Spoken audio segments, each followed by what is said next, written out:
Chapter 126. After disposing of Linda's body, Dean found her one-handed sword from the pile of stones and left. He found a lake along the way. There were some huge shadows swimming in the lake. He raised the one-handed sword and threw it into the lake. The body was destroyed and the sword sank. Dean clapped his hands. Even if the consortium's investigation team found some clues, they wouldn't know that he was the one who did it. As for the others, they were killed by Brainpecker. The only one he shot was Gale. He had already smelled him through the smell. He knew that Gale had been incinerated by the Dark Girl and others. It's time to go back to the giant wall. Dean turned and left. He had stayed outside the giant wall for too long. Moreover, when he attacked Gale, he was soaked in a pool full of rainwater. He didn't need to think to know that the radiation infection on his body was extremely serious. However, if it did not reach a certain level, the mutation brought about by the nuclear radiation would not be visible on the surface.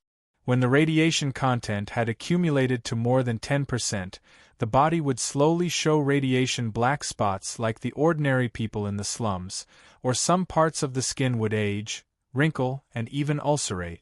Moreover, in serious cases it would lead to sterilization. However, before leaving, Dean once again went back to the fortress. He picked out a few slightly intact firearms from the arsenal. In addition, he picked out mines, grenades, artillery, and other things.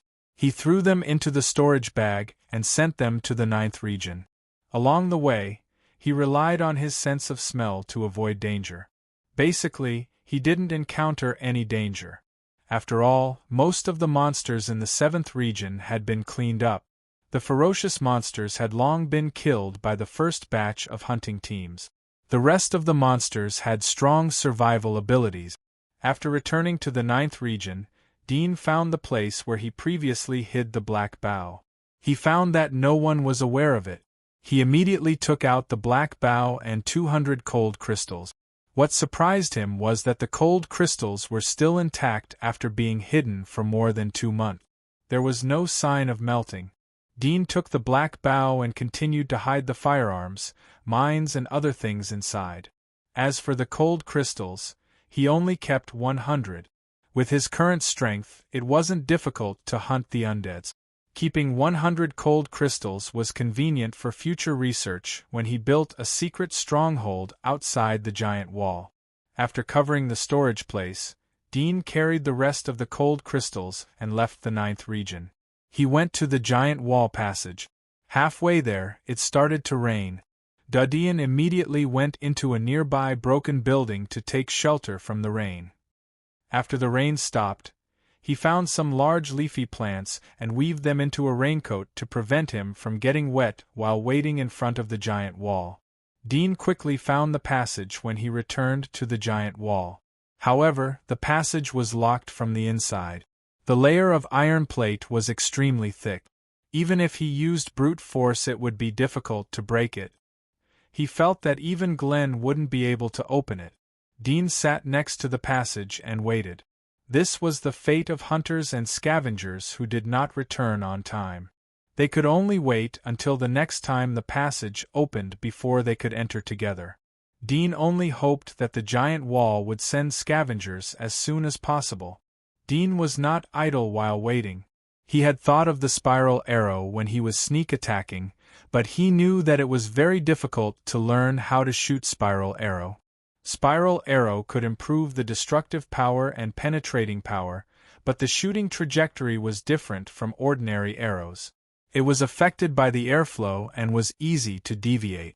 Anyway, it's better to practice spiral arrow than continuous arrow, Dean said in his heart. The destructive power of spiral arrow and ordinary arrow was like the difference between armor-piercing bullets and bullet. The destructive power of spiral arrow was at least doubled or even doubled or tripled. Of course, if time allowed, he could master spiral arrow and superimpose continuous arrow. The lethality would be even more terrible. However, with such difficulty, it was estimated that it would be difficult to master without 3 to 5 years of practice. Dean decided to practice spiral arrow first. Through this hunt, he increasingly felt that accuracy was too important for a hunter. If he missed when he sneak attacked Gale, then the ending would be another matter. Even if he missed the dark-skinned girl, he wouldn't be able to let Brainpecker kill her. If there was no accuracy, even if he learned 7 or 8 continuous arrows, it would be meaningless if he missed. Dean took out his dagger and drew a spiral mark on the shaft. Although it was crooked and couldn't be compared to the craftsman's, but he was idle, so he practiced to familiarize himself with the feeling. After I go back, I have to improve the range. I didn't learn continuous arrow step by step. Otherwise I wouldn't have time to improve the accuracy and range. If my range was 300 meters or even 500 meters, then I wouldn't need to spend so much effort to kill Linda. Especially when I attracted those Brainpecker beasts. I almost lost my life. Dean lifted the black bow and pulled it to perfection. The arrow spun and flew out rapidly, but when it reached about 100 meters, it hit the grass in a diagonal line. If there is a target there, then the deviation is too big. Although Dean expected that spiral arrow would be difficult, but he didn't think that there would be such a big deviation. Was it because he carved the spiral too deep, which caused the airflow to be too big? He looked down and thought that it was too big, so he could practice slowly. Time passed little by little in the process of constantly shooting and picking up arrows. In the blink of an eye, 6 days had passed. The passage, which had been closed for a long time, was slowly opened when Dean ran out to pick up the arrows. Dean was pleasantly surprised. His food had long been bottomed out. He had been starving for the past few days.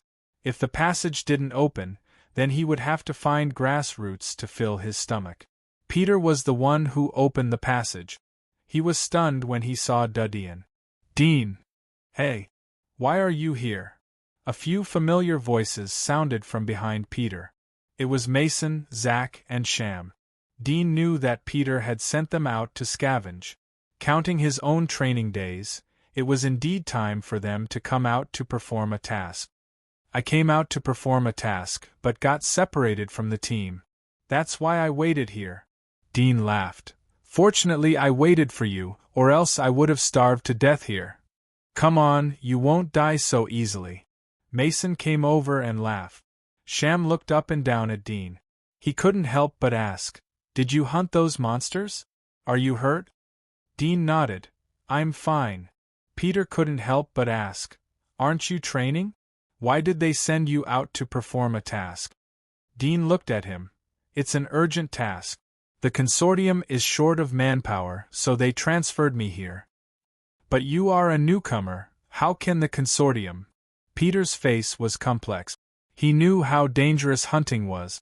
Even a junior hunter could die, let alone a young newcomer. However, he also understood the reason in his heart. He could only secretly sigh. "I don't have a light physique. Sure enough, the consortium doesn't pay attention to me." Sigh. Dean roughly guessed Peter's thoughts from his expression. He understood Peter's intentions. He was touched. No matter what, the task has been completed. There should be a lot of rewards. I'll treat Mr. Peter. Well, the 3 of you too. Be careful when scavenging. I'll be waiting for you to come back for dinner. Then we'll go to the most luxurious place. Mason smiled. Zack's eyes lit up. I'm going to the hotel where the nobles eat. Can't you save money for Dean? Sham was angry and said to Dean, Let's go to Ivy Tavern to eat. Damn. Mason and Zack were shocked. Is that saving money? Dean was surprised. But from their reaction, he knew that most of them were going to the top taverns in the commercial district. He didn't expect that after a few months, they would know more about the commercial district than him. Alright, pay attention to your safety while scavenging. Dudian readily agreed. Peter laughed. This time they are going to the 13th district, which has been scavenged many times. There is basically no danger. They won't encounter undeads like last time. At most, they will encounter a few rats. As long as they are careful and don't act alone, there is basically no danger. Well, there are no resources, Mason whispered. Peter shook his head and smiled. There were other scavengers who joined the melon consortium at the same time. They looked at Dean's exquisite armor and black bow. Their faces were complex. They didn't expect that in such a short period of time he would become a big shot. But they were still in the same place. They were excited for the little resources they could get from scavenging. Dean said goodbye to Mason and others and followed Peter into the passage. "Wait here for a while. I'll send a message to the Guardian office. They will send someone to pick you up." Peter laughed. Dean nodded. Hunters were the same as scavengers. Every time they return to the giant wall, they need to undergo strict testing. Chapter 127. After leaving the passage, Dean saw Peter use a flute-shaped whistle pipe to summon a black crow. He wrote a message on a pen and paper so that it could send a message. In the vicinity of the giant wall, there are crows raised by consortia. If you have an emergency, you can use them. Peter explained as he saw Dudien's curious face. Dean asked, "Are they not afraid of radiation?" "This is lead claw crow. Not only are they smart, but they can resist radiation. If you keep them in the living area, they will not be used to it. They like to hunt in the radiation area." Peter laughed. Dean realized that this should be a species unique to the radiation area. Peter didn't leave alone, but stayed with Dean. He saw the huge baggage on Dean's back and laughed. "You are a hunter, but you still don't forget to scavenge. With your current treatment, the materials you get from scavenging are not as good as what you get from killing an undead." Dean knew that Peter was worried that he would waste time on unnecessary things. Thinking of his previous concern, he truthfully said, "There are monster materials in here." Peter stared blankly for a moment, somewhat unable to respond. "Monster material? What is in here?" "This. Did you hunt it yourself?" "Almost," Dean answered vaguely, leaving a trace of leeway. Peter stared blankly for a moment. When he recovered, he realized that his behavior was somewhat rude, so he sighed and said, "It seems like I was overthinking it.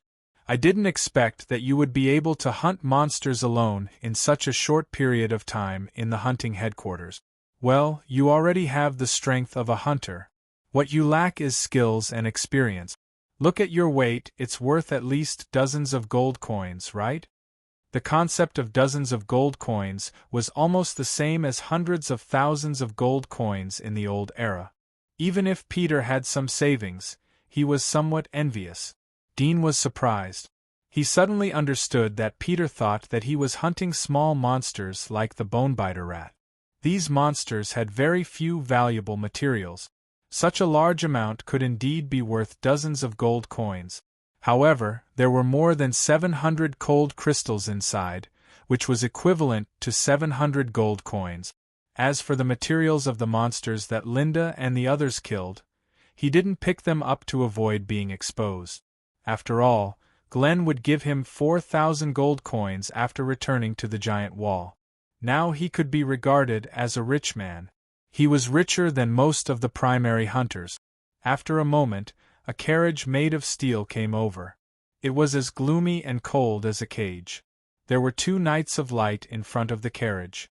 However, from the white flame badge on their chest, it could be seen that they were only high-grade apprentice knights. "Go." Peter smiled at Dudian. Dean nodded and got into the carriage.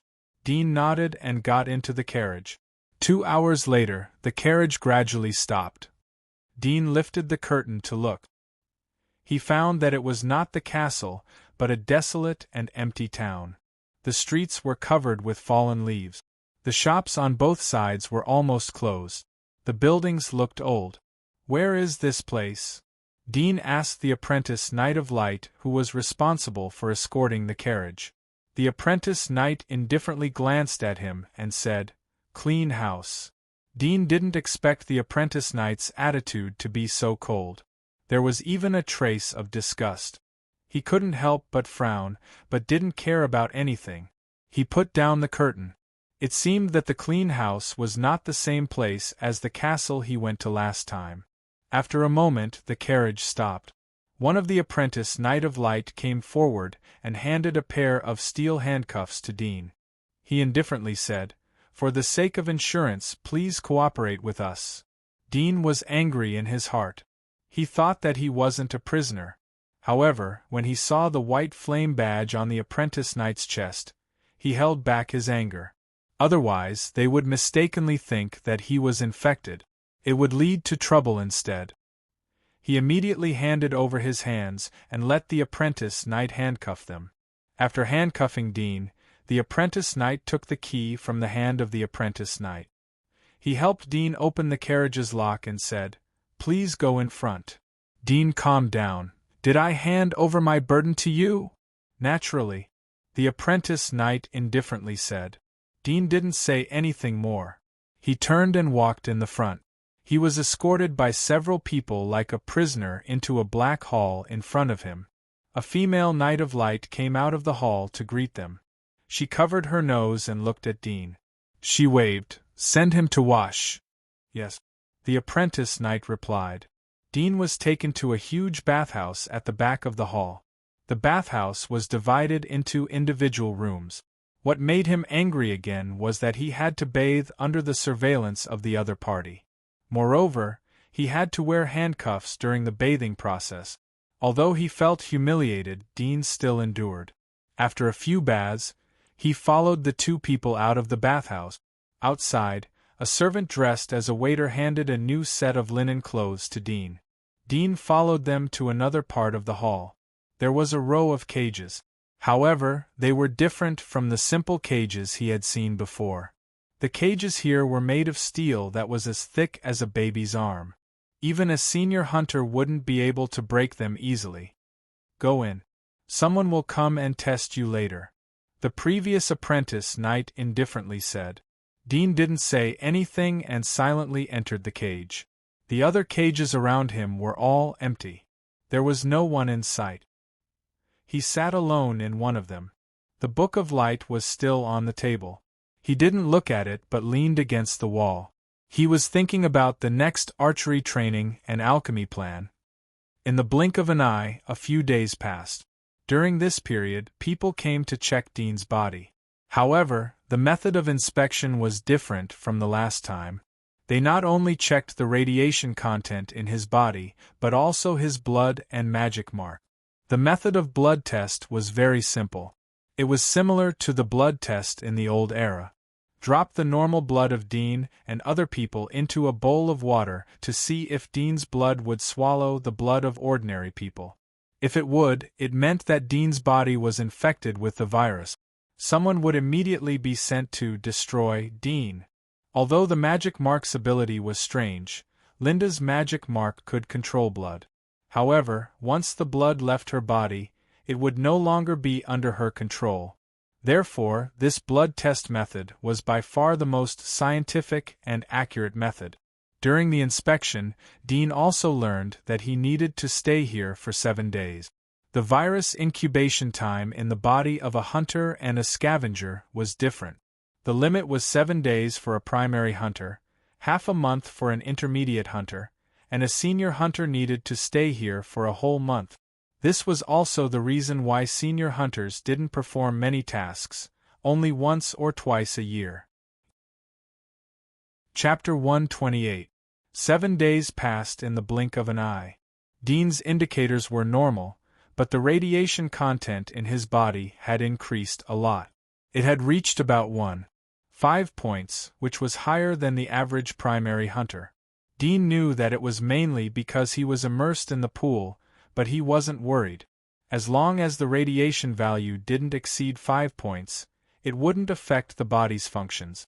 Once the radiation value exceeded 5 points, he could buy purified water from the Holy Church to eliminate the radiation. Although purified water was expensive, but it wasn't difficult for him to solve the problem with money. On the 8th day, the female Knight of Light that Dean first saw came to the cage and raised her hand to signal. An apprentice Knight of Light behind her took out the key and opened the iron lock of the cage. He said to Dean, "You can leave now. Your consortium's people are waiting for you outside." Dean stood up, patted the dust off his body and followed them.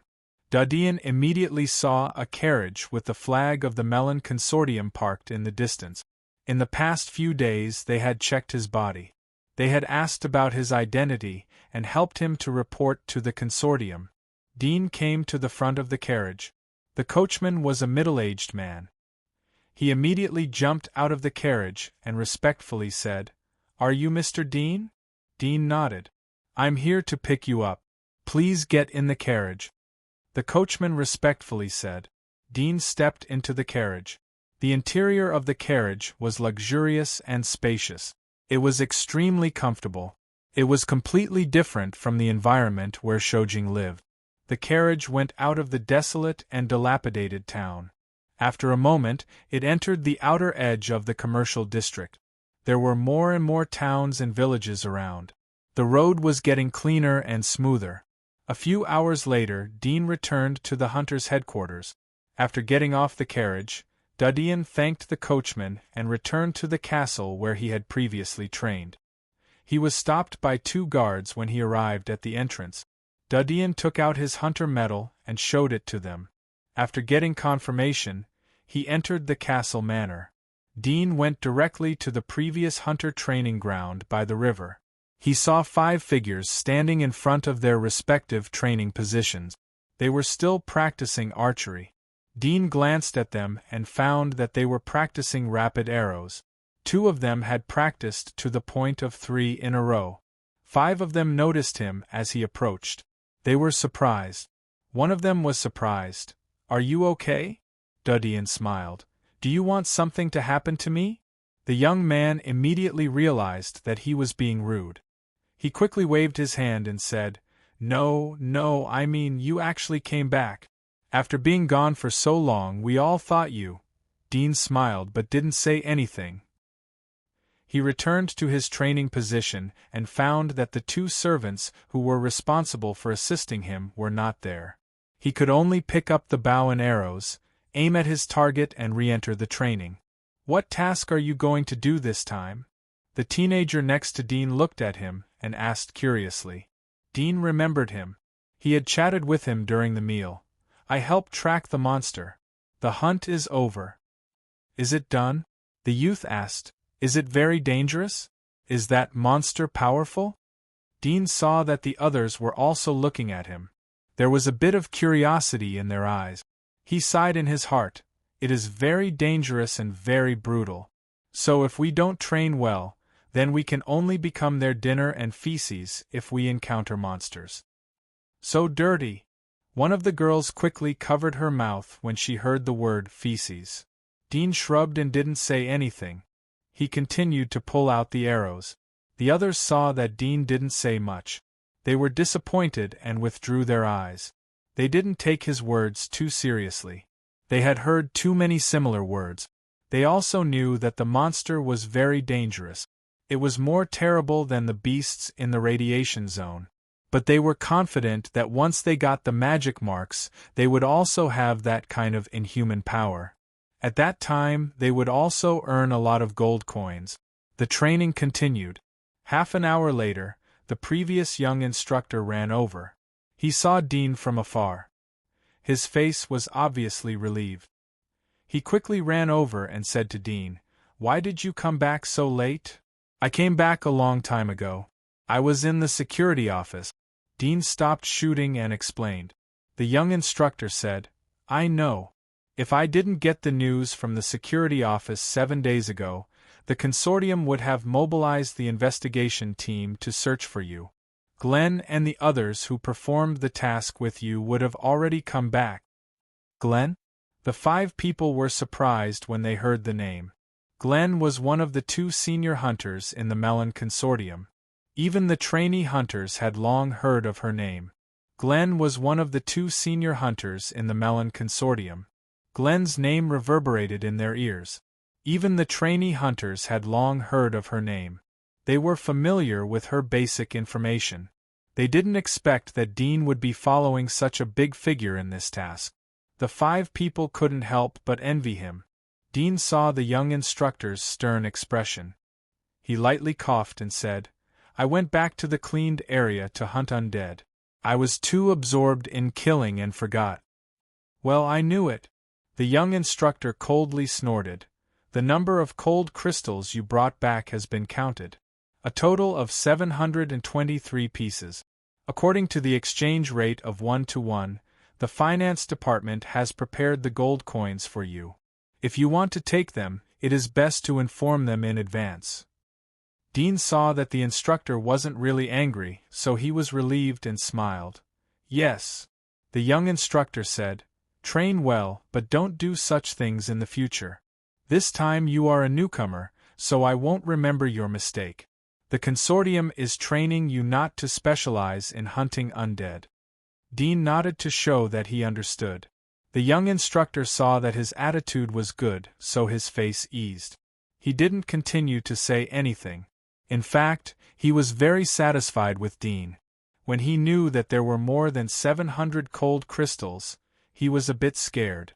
Although undead was a level 4 monster, but it was still very difficult for a beginner hunter to deal with them. Only some beginner hunters who had hunted undead and were familiar with their weaknesses could easily kill them. But for a newcomer it was very difficult to deal with. Just the psychological pressure alone was a hurdle that was very difficult to overcome. As a beginner hunter, Dean was able to hunt so many undead in 7 days. It was enough to show that his hunting talent was extremely good.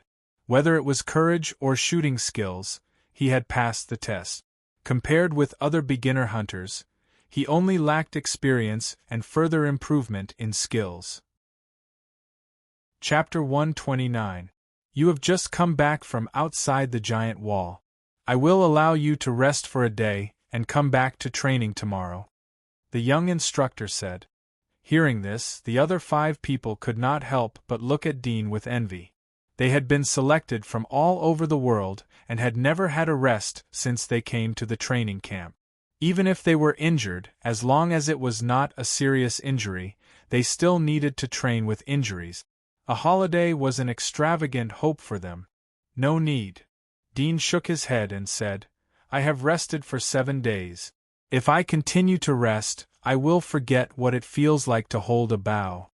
The young instructor was slightly surprised, but thought that was true, so he said, All right, I won't assign you any tasks today. You practice by yourself, and I'll teach you new archery skills tomorrow. What archery? Dean was curious. Scatter.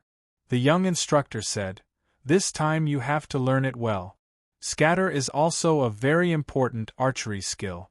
If you encounter a group of monsters, you can eliminate them as soon as possible and create the maximum damage.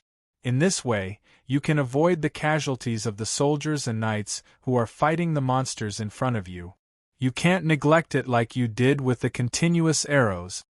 As soon as Dean heard the name of the archery skill, he lost interest. The young instructor was right.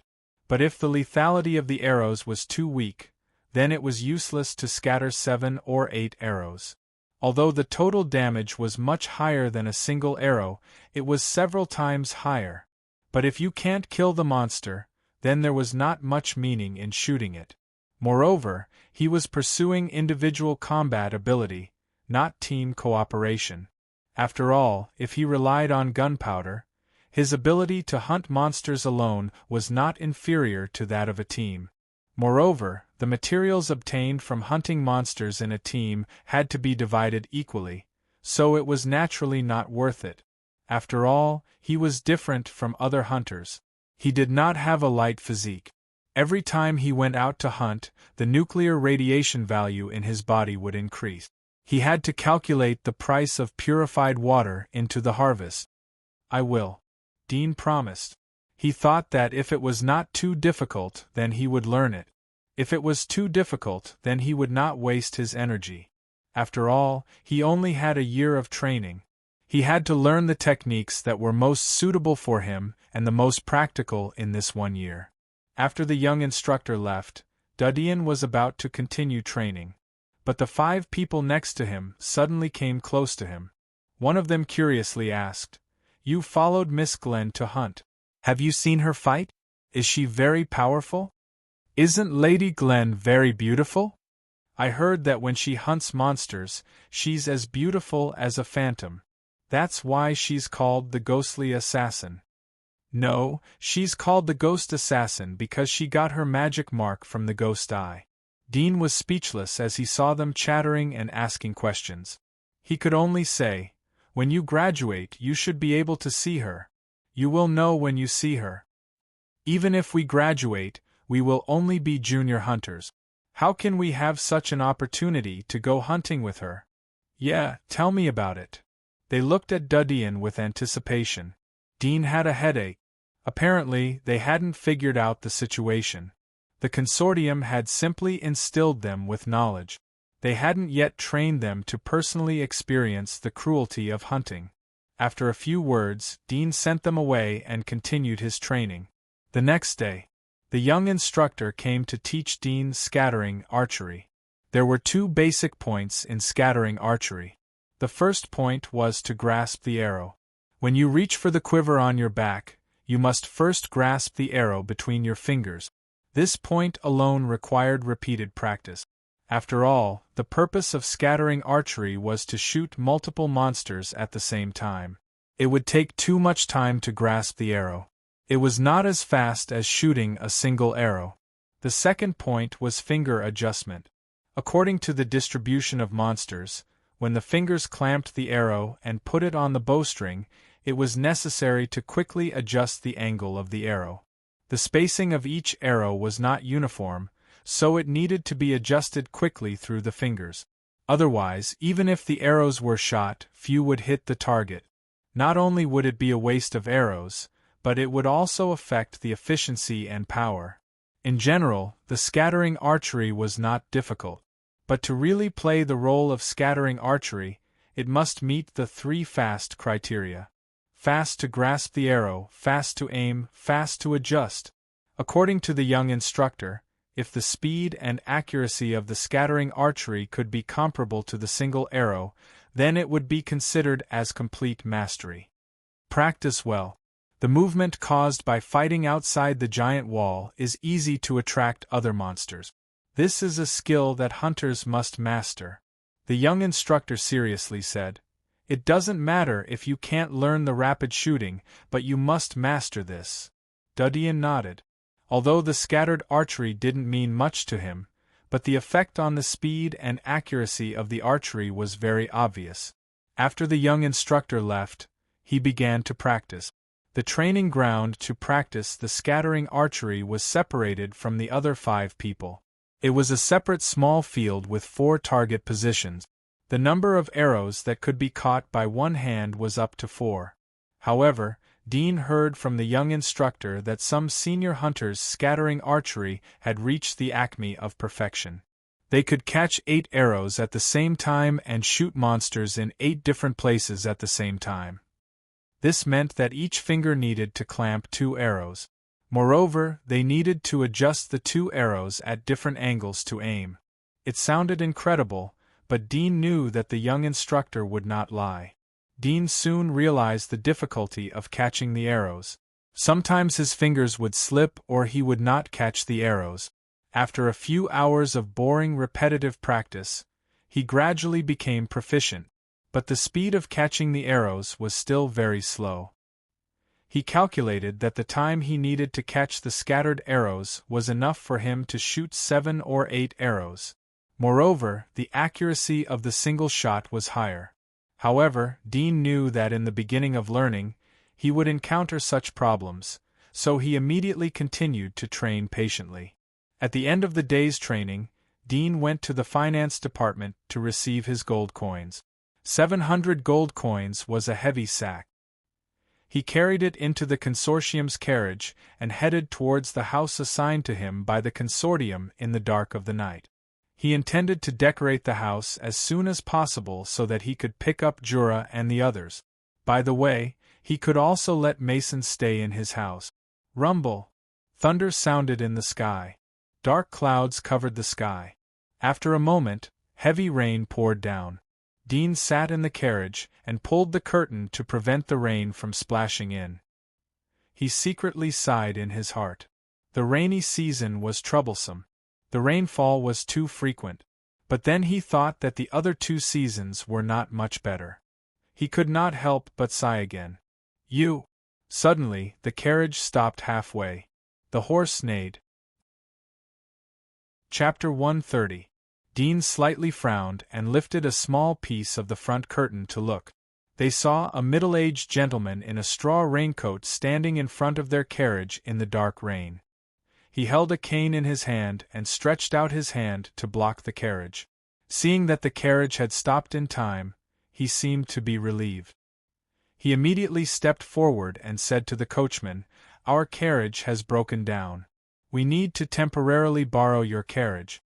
The coachman looked behind him. The heavy rain had affected his line of sight, but he could still see an aristocratic carriage parked on the street. There was an oil lamp inside the carriage. It was like a warm spark in the heavy rain. He hesitated to look at Duddian. "Sir, this is—" Dean didn't wait for him to finish. He waved his hand. "No." The middle-aged gentleman was stunned as he heard the tender voice inside the carriage. He immediately stepped forward and said, "Hello, I'm the butler of the Bourong family. I hope to borrow your carriage. You can rest assured that I will pay you double the price. Of course, I won't let you get wet in the rain. You can go to my lady's carriage to take shelter. It's still early. I believe there will be other carriages coming over." Dean slightly frowned. The Bourong family was one of the top members of the Melon Consortium. He didn't expect to encounter such trouble. He could only say, "I'm sorry, I'm in a hurry. You continue to wait for other carriages." The middle-aged gentleman's face turned ugly. He was about to continue to say something when a voice came from the aristocratic carriage. "Uncle, forget it. Give me the raincoat and I'll ride back." "Miss, how can you do that?" The middle-aged gentleman turned and hurriedly said, "The rain is so heavy. You will catch a cold riding a horse." "It's okay. My body is very strong," the woman in the carriage said. The middle-aged gentleman hurried to persuade her. Dean listened to the voice in the carriage. It was familiar, although the rainstorm was interfering, but his hearing was not comparable to ordinary people. He faintly heard the voice. Suddenly, a figure flashed in his mind. He hurriedly said, "Come over." The middle-aged gentleman was stunned as he heard Dean call him. He turned around. "Do you agree?" "Yes." Dean nodded. "But I have a request. I won't leave the carriage. If your lady wants to come up, I can send her back." "This—" The middle-aged gentleman hesitated and shook his head. "No, our miss can't be in the same carriage with strangers." Dean couldn't help but frown. "It's fine, Uncle Da." The female voice in the carriage said, "Shiming will follow me on horseback. If there is any danger, he will protect me." When the middle-aged gentleman heard this, he glanced at the armored knight sitting on a tall horse beside the carriage. He hesitated for a moment and said, "All right, but I will personally escort you back." "No, I can't fit in the car." Duddian immediately refused. The middle-aged gentleman choked and said angrily, "What do you mean? What are you trying to do with our miss? I tell you, our Bourong family is not something you can afford to provoke." Duddian frowned. "I'm telling the truth. Can't you see it?" The middle-aged gentleman immediately choked. Indeed, this carriage was a small single-person carriage that could only seat 2 people. "Well, Shiming, you must protect the Mississippi. There can't be any accident." The middle-aged gentleman hesitated again and again, but still agreed. He solemnly told the knight. The reason why he agreed was mainly because, judging from Dean's voice, he felt that Dean wasn't too old. He guessed that Dean was the child of a rich family, so he didn't worry too much. If the other party was an adult, he would definitely not agree. Dean saw the other side agree, and his face showed a trace of a smile. He saw the middle-aged gentleman return to the carriage with the broken wheel. He opened the carriage with a black umbrella, and a petite figure bent down from inside. She lifted her skirt and followed him to the front of Dean's carriage. Dean opened the door and saw her appearance at a glance. His heart was filled with joy. He reached out to help her in. No need. The middle-aged gentleman was relieved when he saw that Dean was alone in the carriage. But when he saw that Dean was careless, he immediately frowned and pushed his hand away.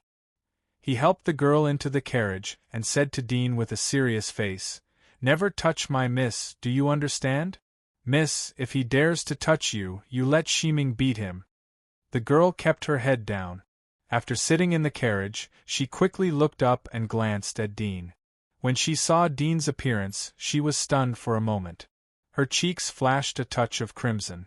She heard the middle-aged gentleman's words and subconsciously replied, "Okay, uncle, be careful on the road." "Miss, you don't have to worry about me," the middle-aged gentleman said, and then stared at Dean with a hint of warning. He closed the door to prevent the rain from splashing in. Dean turned a blind eye to it and directly ignored it. "Coachman, go to Glinton Street 1," the middle-aged butler said to the coachman. The coachman saw that Dean didn't say anything, so he immediately agreed. He whipped the horse and started to run. In the small carriage, Dean looked at the figure next to him and smiled. "I haven't seen you for a long time. I didn't expect you to turn out to be the Bourone family's Mississippi. Last time you dared to deceive me." "I didn't mean to." The girl looked up at him. She seemed to feel that her breath would blow on his face. She couldn't help but blush and quickly lowered her head. She was Jenny, who Dean had sneaked out of the aristocratic banquet and met last time. "Well, you didn't mean to. Fortunately, you met me today, otherwise you would be a drowned chicken." Dean laughed. "Drowned chicken?" Jenny seemed to have heard this term for the first time. She was stunned for a moment, and then she couldn't help but burst into laughter. "Where did you learn such strange words from? I won't be in such a sorry state. I can stay in the carriage and not come out." "Really? Didn't someone say that he was going to ride a horse?" Dean burst into laughter. "I didn't expect you to ride a horse. Noble ladies shouldn't practice riding, right?" "Yes, riding a horse is too unladylike," Jenny calmly said, "but I think riding a horse is very cool. Moreover, it's not that there aren't female knights, but the number is relatively small." Dean nodded in agreement. As long as there is a will to do one thing, it doesn't matter if it's a man or a woman. "Do you think so?" Jenny turned her head and stared at him happily. Dean glanced at her and found that her eyes were shining like two bright gems. His heartbeat inexplicably accelerated a bit. He took back his eyes and said in a serious tone, "Yes, riding a horse is not a man's patent." Jenny's face showed a smile. "But my father doesn't like to see me riding a horse. Every time he sees me, he gets angry and loses his temper." "Then ride it secretly," Dudian said. "That's what I did," Jenny slyly said. Dean couldn't help but laugh. Chapter 131. "By the way, why are you here so late at night?" Dudian asked curiously. Chapter 81 News Network. Jenny was excited as she heard him ask about this. "Do you remember what I told you last time? I'm studying law. In a few days the magistrate will be recruiting trainees. I've been taking the time to study. I just came out from the house of an old magistrate who has a good relationship with my family. I didn't expect that it would rain halfway and the car would break down. Fortunately, I met you. So, we are quite predestined." Dudian laughed. "Predestined?" Jenny was puzzled. Dudian thought that the meaning of the word, predestined, came from the concept of Buddhism. There was no Buddhism in this world. He quickly explained. "The meaning of predestined? Well, it's like two people are arranged by the god of light. They meet by chance. It's called predestined." "Two people arranged by the god of light?" Jenny's face turned red as she heard Dudian's explanation. She secretly looked at Dudian to see that he didn't notice her abnormality. She curiously asked, "What about you? Why are you here?" Dudian said, "I'm going home."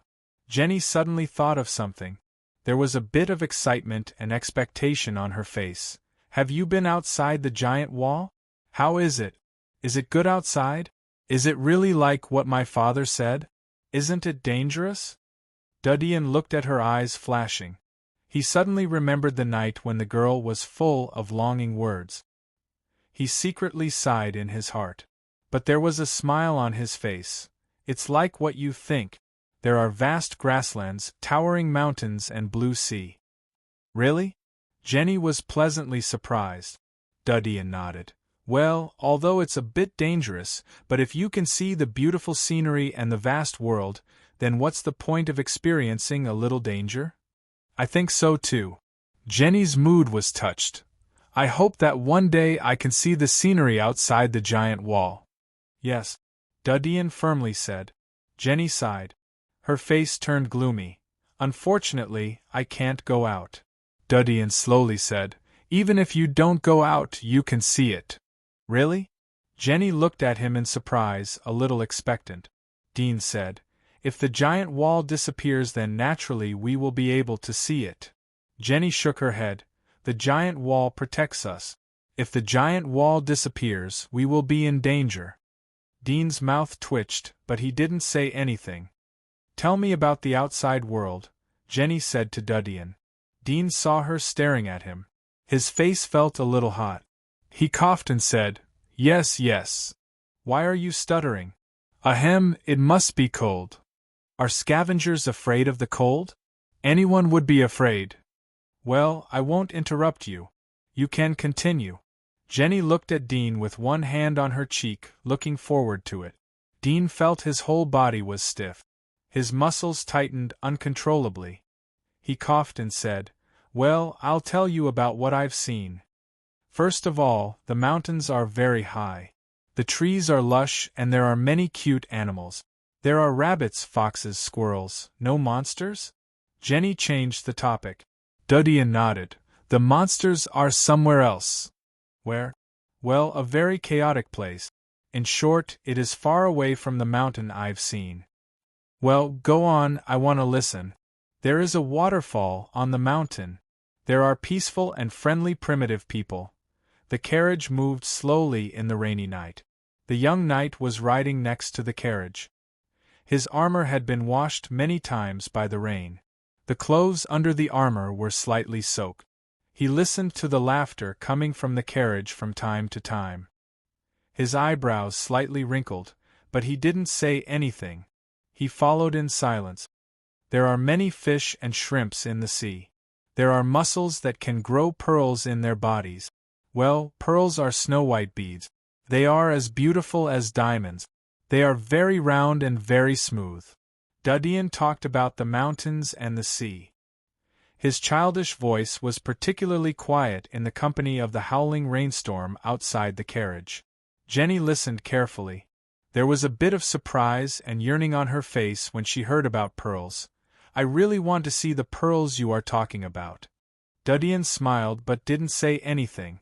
Due to the biological changes caused by the virus and nuclear radiation, there were no pearls inside the giant wall. The pearls left outside the giant wall from the old era had long passed their shelf life and were rotten. Therefore, the people inside the giant wall didn't know about the existence of pearls. At this time, the carriage gradually slowed down, and with 2 neighs from Flattery, the carriage came to a complete stop. Miss, we are here, the coachman said cleverly. Jenny recovered. She didn't expect to be home in the blink of an eye. She looked at Dudian. Her face flashed a trace of crimson. Thank you for sending me back. It's on the way, Dudian said. Jenny's cheeks became redder. At this time, the knight outside the carriage had jumped off the horse. He maintained his knight's demeanor and gently knocked on the door. Miss, we are home. Jenny heard the urging and opened the door. She saw that the knight was waiting outside with an umbrella. She immediately lifted her skirt and got off the carriage. Once again, she said to Dudian, Thank you for telling me the story. Story? Dudian saw that he was seen through. He blushed. It's good that you like it. I like it very much. Jenny's face was red. She hesitated for a moment.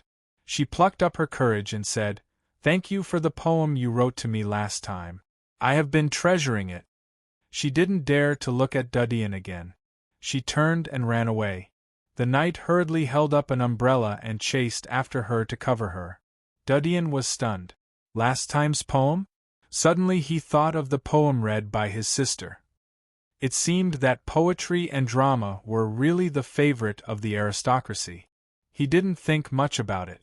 After Jenny entered the manor, he told the coachman, "Let's go." At the moment the rain had stopped. The water flowed into the sewer along the street. The drainage system of the commercial district was often repaired. It was completely different from the scene in the slums. The rain stopped. The carriage turned around and started moving at full speed. Dudian sat in the carriage. The air was still floating with the faint body fragrance of the other person. He could smell that the other person didn't wear perfume. It was a natural body fragrance. He couldn't help but recall the previous picture. His face couldn't help but show a smile. There was a warm feeling in his heart. Suddenly, he thought of Jenny's words. In a few days the magistrate will be recruiting trainees? I don't know if I can pass the assessment with my knowledge of the law. Chapter 132. Thinking of this, Dean fell into deep thought. After a while, the carriage came to a remote town on the edge of the commercial district and stopped in front of an ordinary resident's house. Dean opened the curtain. The rain had stopped outside, but there was still water on the ground. He looked at the door number of the ordinary building. After confirming that it was correct, he sighed slightly. He picked up the bag of gold coins under the chair and got off the carriage. He asked the coachman to wait for a moment. Then he took out the key and entered the small building. The furniture in the small building was new and complete. Most of it was arranged by the consortium when they assigned it to him. But during his training, the room had accumulated a thick layer of dust. I need to recruit a few servants. Dean touched the dust and threw the bag of gold coins into the safe in the small building. This was a new safe, so he set a new password. Dong! The old swinging clock on the wall rang. Dean looked at the time. It was 8 o'clock in the evening. The curfew would start in an hour. He immediately locked the door and left the small building.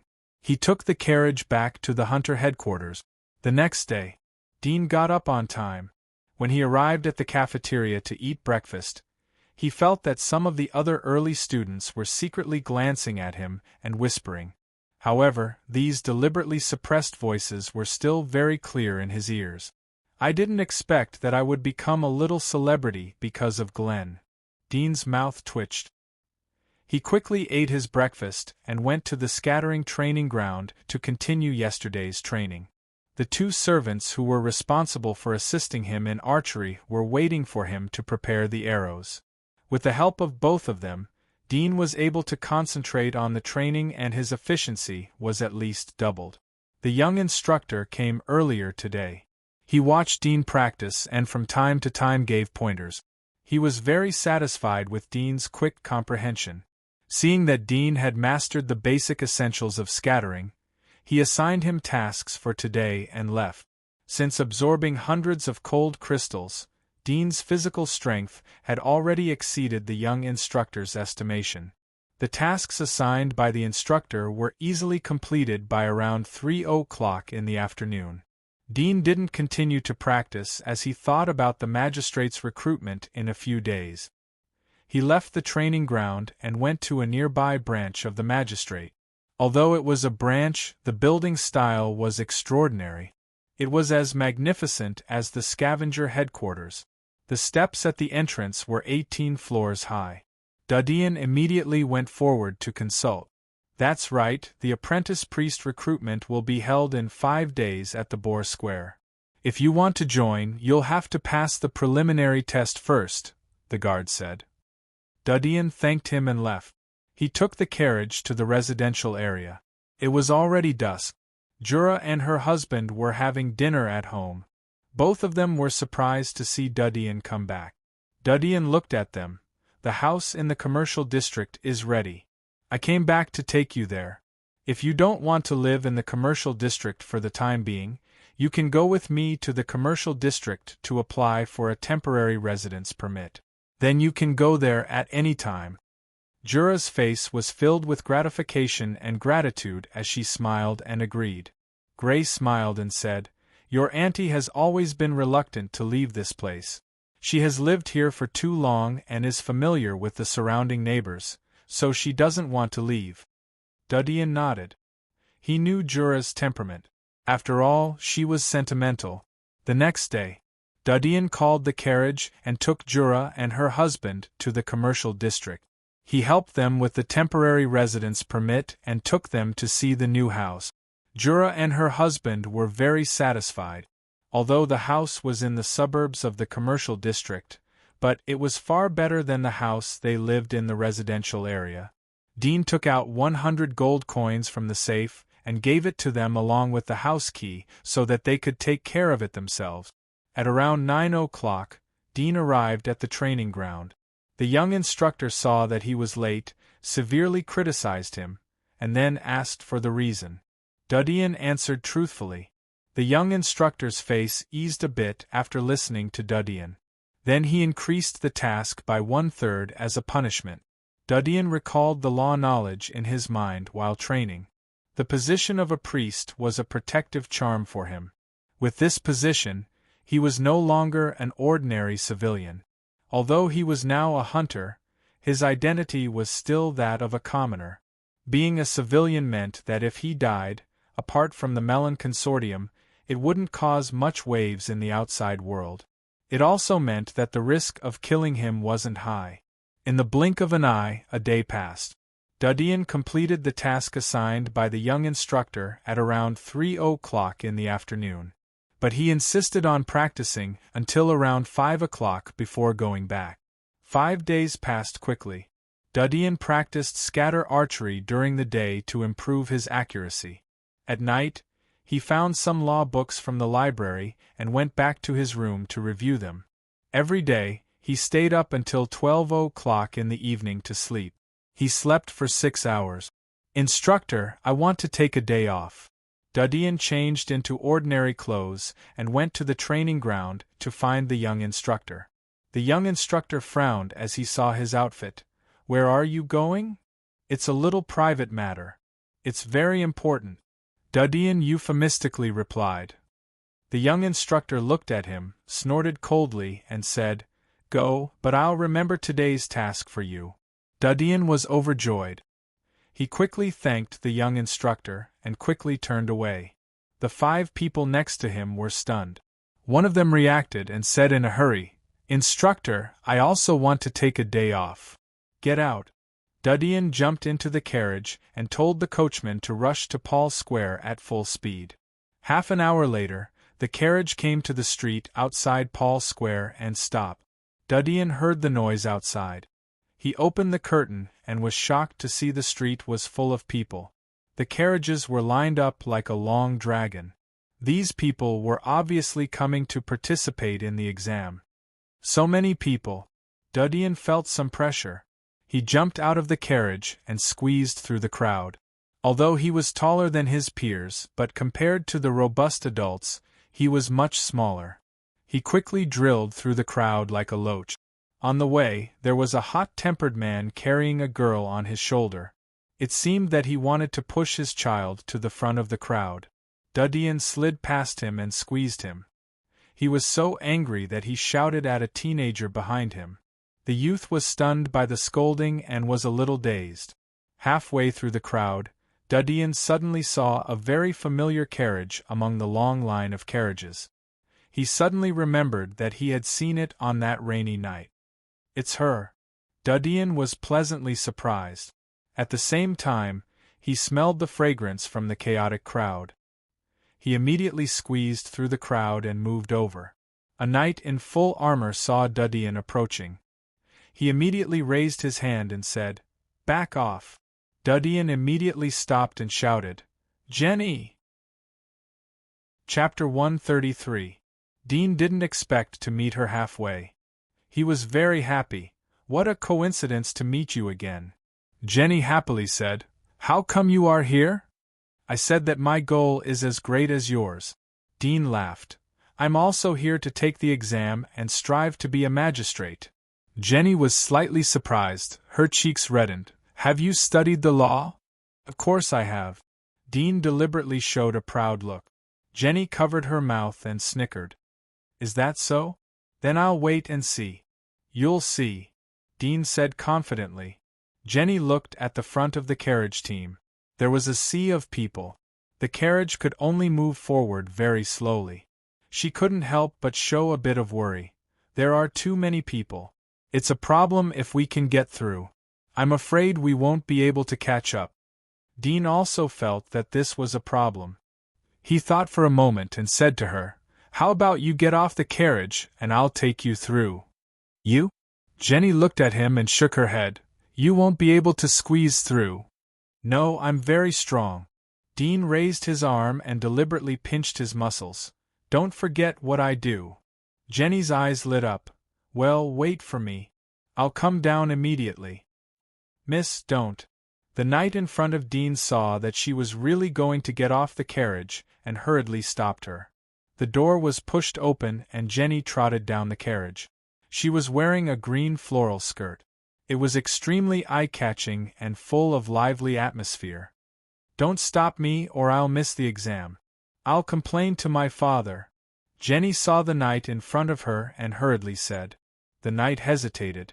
Miss, I'll carry you on my back and escort you.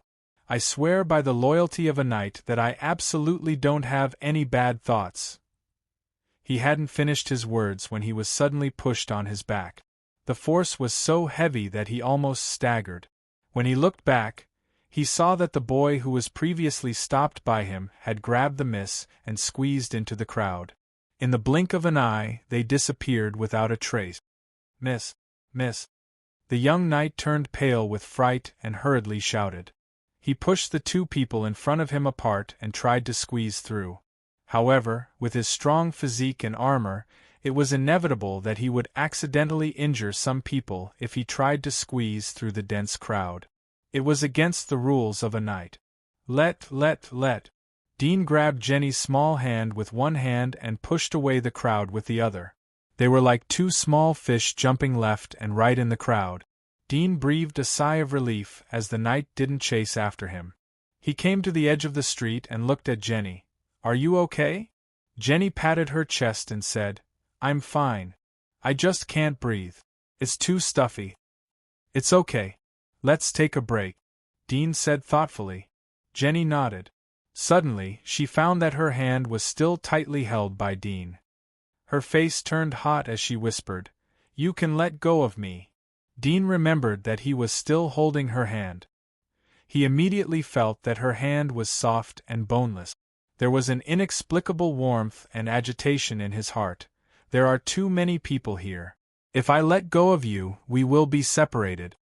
Jenny woke up and thought of the surrounding situation. If she was separated from Dudian, she would be alone in this chaotic crowd. She shuddered. For a time, she felt that his palm was so thick and warm that she was full of security. She couldn't help but blush. She bowed her head and didn't say anything. Dean saw that she didn't speak. He thought that what he said was inappropriate. He added, But don't worry. Even if we are separated, I will find you no matter where you are. Jenny bowed her head and softly replied. She didn't dare to look up. After a moment, Dean waited for Jenny's breath to become even. Once again, he took her to squeeze through the crowd. The crowd in front of him was gently pushed away by his hand.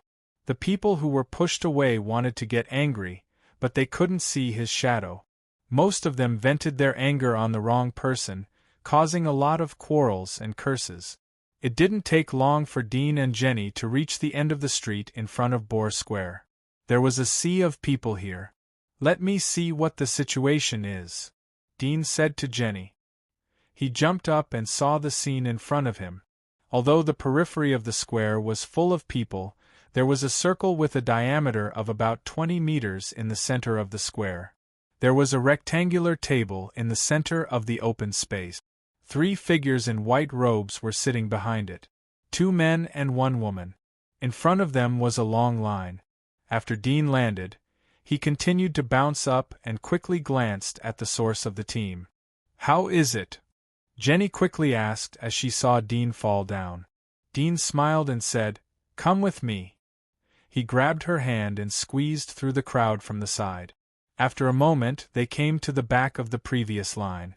There was a large group of boys and girls standing here. They were dressed in extraordinary clothes. Judging from their temperament and clothes, most of them were children of aristocratic families or rich businessmen. It could be seen how attractive the position of magistrate was. Dean held Jenny's hand and quietly squeezed behind these people. After a moment, the number of people in front of them was reduced one by one. Dean held Jenny's hand and followed the crowd to squeeze into the line. "You stand in front of me," Dean said to Jenny. Jenny stared at him, but didn't say anything. She quietly stood in front of him. Dean stood behind her, smelling the faint fragrance of her hair. His heart was full of good feelings. He felt that the line could go on forever. The first test seems to be very strict. Jenny looked at the young boys and girls in front of her. They were all depressed and came back one by one. Dean encouraged her, "Believe in yourself. You can do it." Hearing his words, Jenny's nervous heart slightly relaxed. Soon, the people in front of her had left and it was Jenny's turn. "This is the test question. Please write the answer in 1 minute." A white-haired old man in the center of the table said indifferently. The maid who waited on the 3 people came up and handed Jenny a piece of white paper and a quill pen. She asked her to come to the table to answer. "The people in the back don't peek," the maid said to Dean and the people behind him. In fact, even if Dean wanted to peek, he couldn't. Jenny's body was facing away from him when she was filling out the test question. A middle-aged woman sitting on the left looked at the pocket watch in her hand and said, "Time's up." Jenny immediately stopped writing. The old man in the center picked up the white paper and looked at it. He nodded. "Good, you are qualified. Tomorrow morning before 9 o'clock, come to the Puss Avenue Magistrate for the interview. I wish you success." Jenny was stunned for a moment before she was pleasantly surprised. "Please don't talk to other people," the maid next to Jenny told her. Jenny looked back at Dean. She wanted to say something but stopped. Dean laughed. "You wait for me. I'll take you out of here." Chapter 134. Dean stepped forward and came to the front of the long table. "I will give you 1 minute," the white-robed old man indifferently said. Dean took the paper and pen and quickly glanced at the answers. There were 3 questions in total. Question 1. When the nobles violate the law, how will you deal with them? Dean saw the problem and without hesitation quickly wrote a word. Kill. Question 2. When the Knights of Light fall, how will you deal with them? Kill. Dean continued to write. Question 3. When you meet an evil alchemist, how will you deal with them? Dean hesitated a little, but quickly wrote. Kill. It's done. Dean handed over the paper. The 3 people behind the long table were surprised. The middle-aged woman who was holding a pocket watch looked at the pointer on the pocket watch and said, "Only 10 seconds have passed. You can answer slowly." No. Dean shook his head. The 3 looked at each other. The old man in the middle took Dean's answer sheet and looked down. He saw that the answer to each question was 1 word, kill. The handwriting was like a knife, and the meaning of the words was murderous. The old man's eyes, which had always been half closed, opened a lot. He looked up at the handsome boy in front of the table. After a moment of silence, he nodded and said, "You are qualified. Go to the magistrate's office on Puss Avenue for an interview tomorrow. My name is Mead." When the 2 people next to him heard his words, they were a little surprised. They tilted their heads and looked at the answer sheet in his hand. When they saw the 3 simple words on it, they couldn't help but be a little startled. No wonder he only took 10 seconds to finish writing. This answer was definitely the most concise one they had ever seen in their many years of service. "Good boy." The middle-aged man on the right looked at Dean and said, "His temperament is good, but his hostility is a bit heavy. It will be better to restrain himself in the future." The old man in the middle called Mead said, "At such a young age, you should have such spirit." This is also the reason why we set an age limit for magistrates." He waved to the maid next to him. The maid understood and led Dean away from the team. Dean was relieved to see that he had passed the test. Although there were many euphemisms for the answer, but this was his heart. Moreover, when he saw the question, he already knew what the goal of this preliminary examination was, and as such, he answered it with the olden era's legal standards. If he couldn't pass, he could only accept it. "That's great!" Jenny, who was waiting at the side, exclaimed in surprise. Dean blinked. "I told you that I would definitely pass. Both of you, come and register your identity." The maid interrupted Dean. Dean and Jenny looked at each other and smiled. They followed the maid to register their identity and household registration information. Nobles, commoners. The maid looked at their household registration information and quickly recorded it. Then she handed 2 cards to Dean and Jenny. "This is your certificate of qualification. Please keep it properly." Dean and Jenny put away their weapons. "You can leave from here," the maid said considerately. Dean looked in the direction she was pointing. It was also crowded, but there were 2 knights of the magistrate guarding there. The maid brought them over and informed the knights of the magistrate.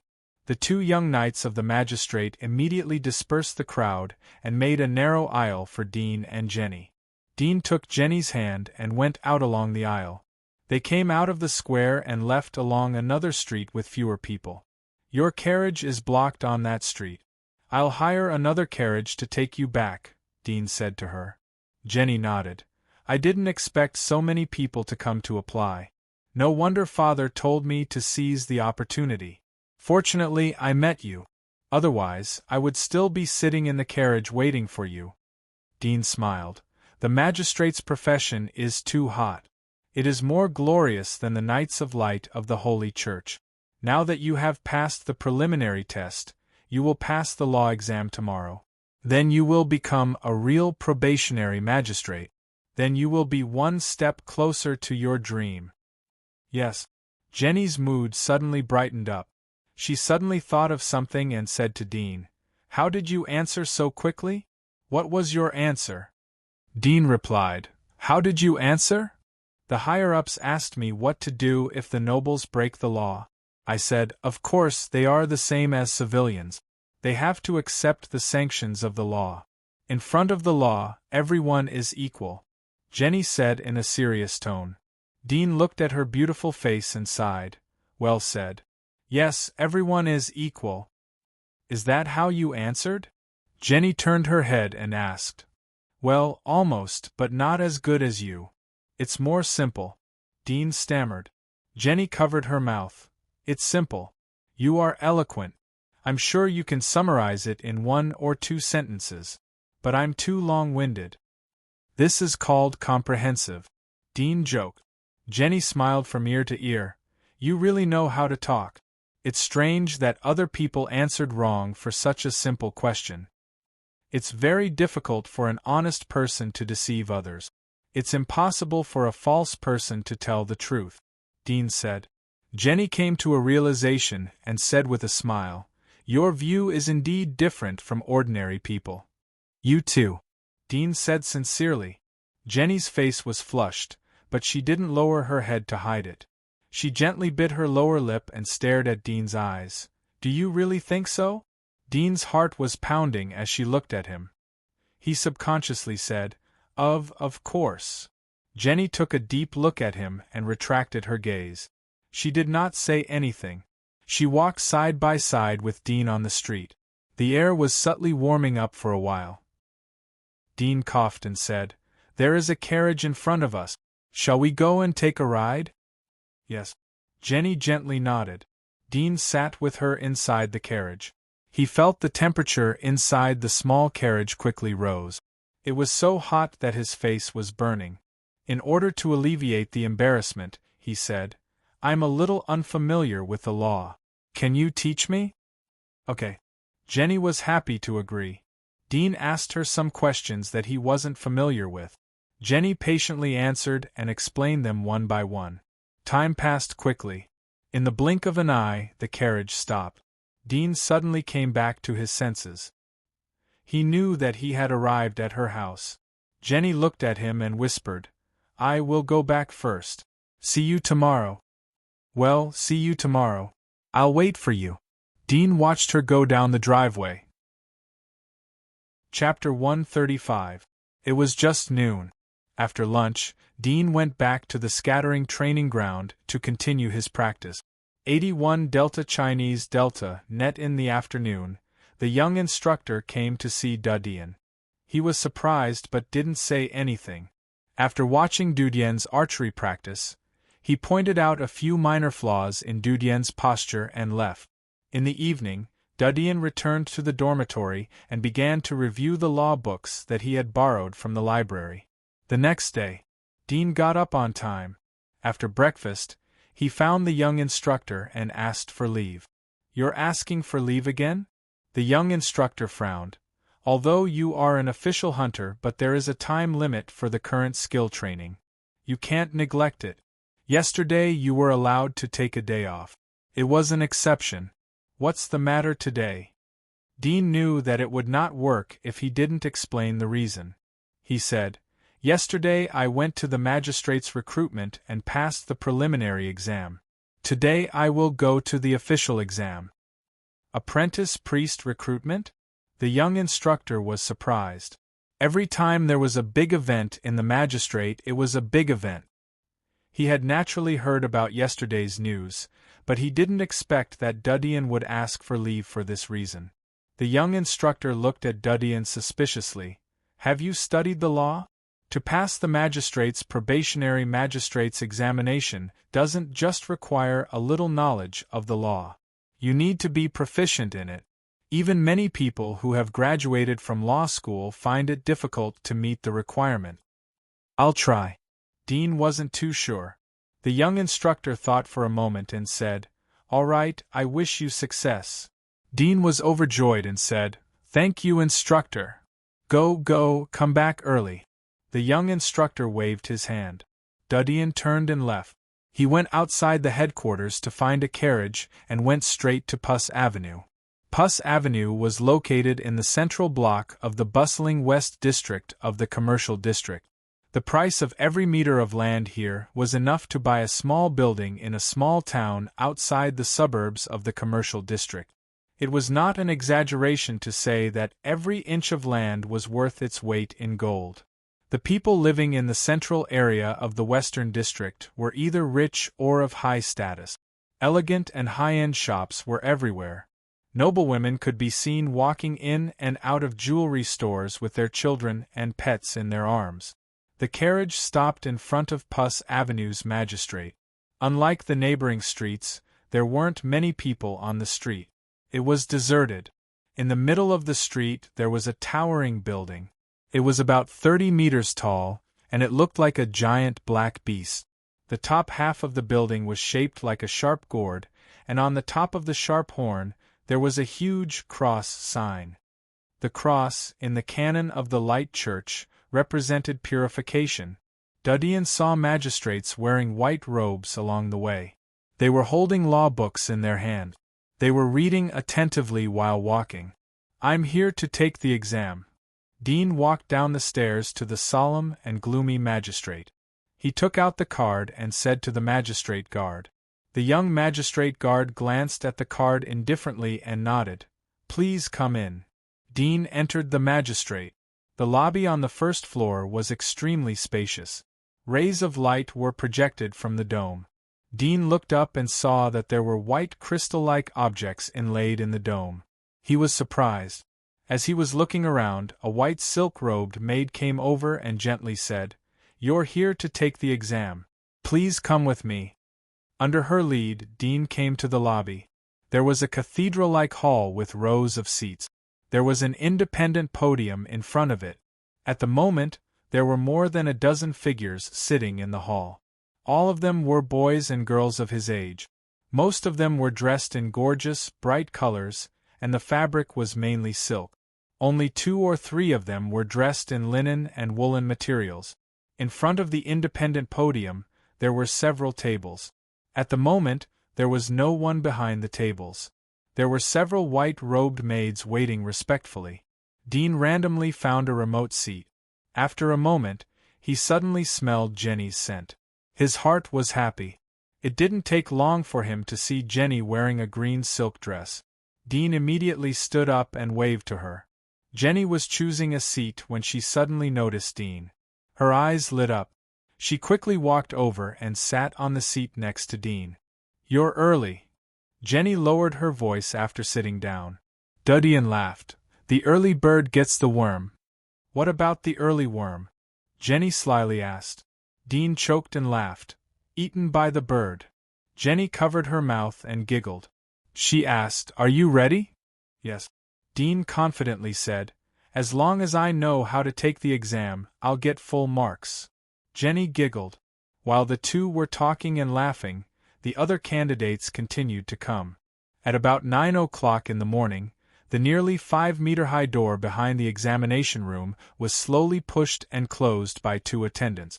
At this time, a small door at the front of the examination room opened, and 4 figures wearing white robes with golden embroidery walked out.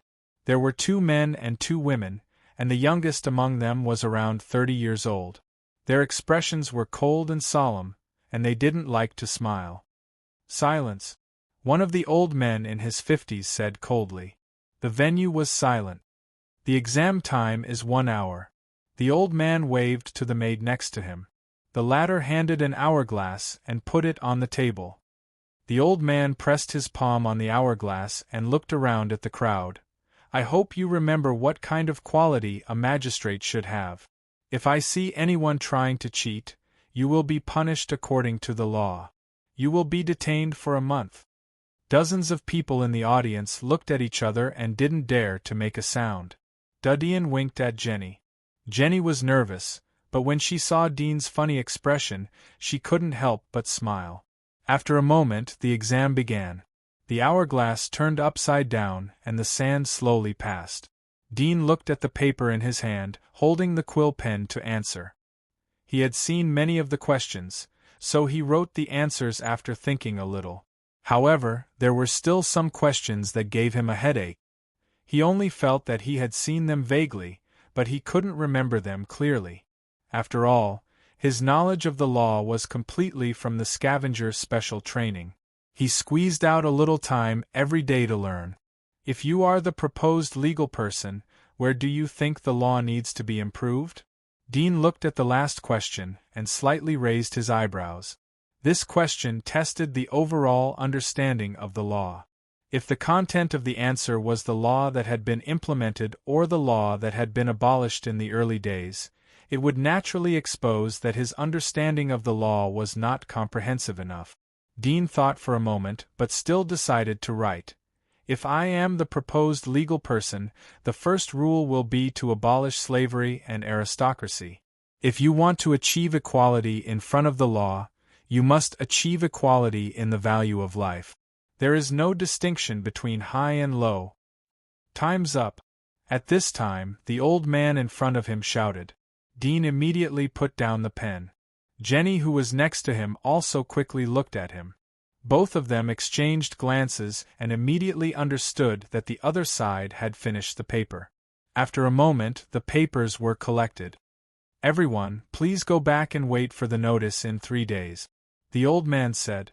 The door was pulled open, and the others left one after another.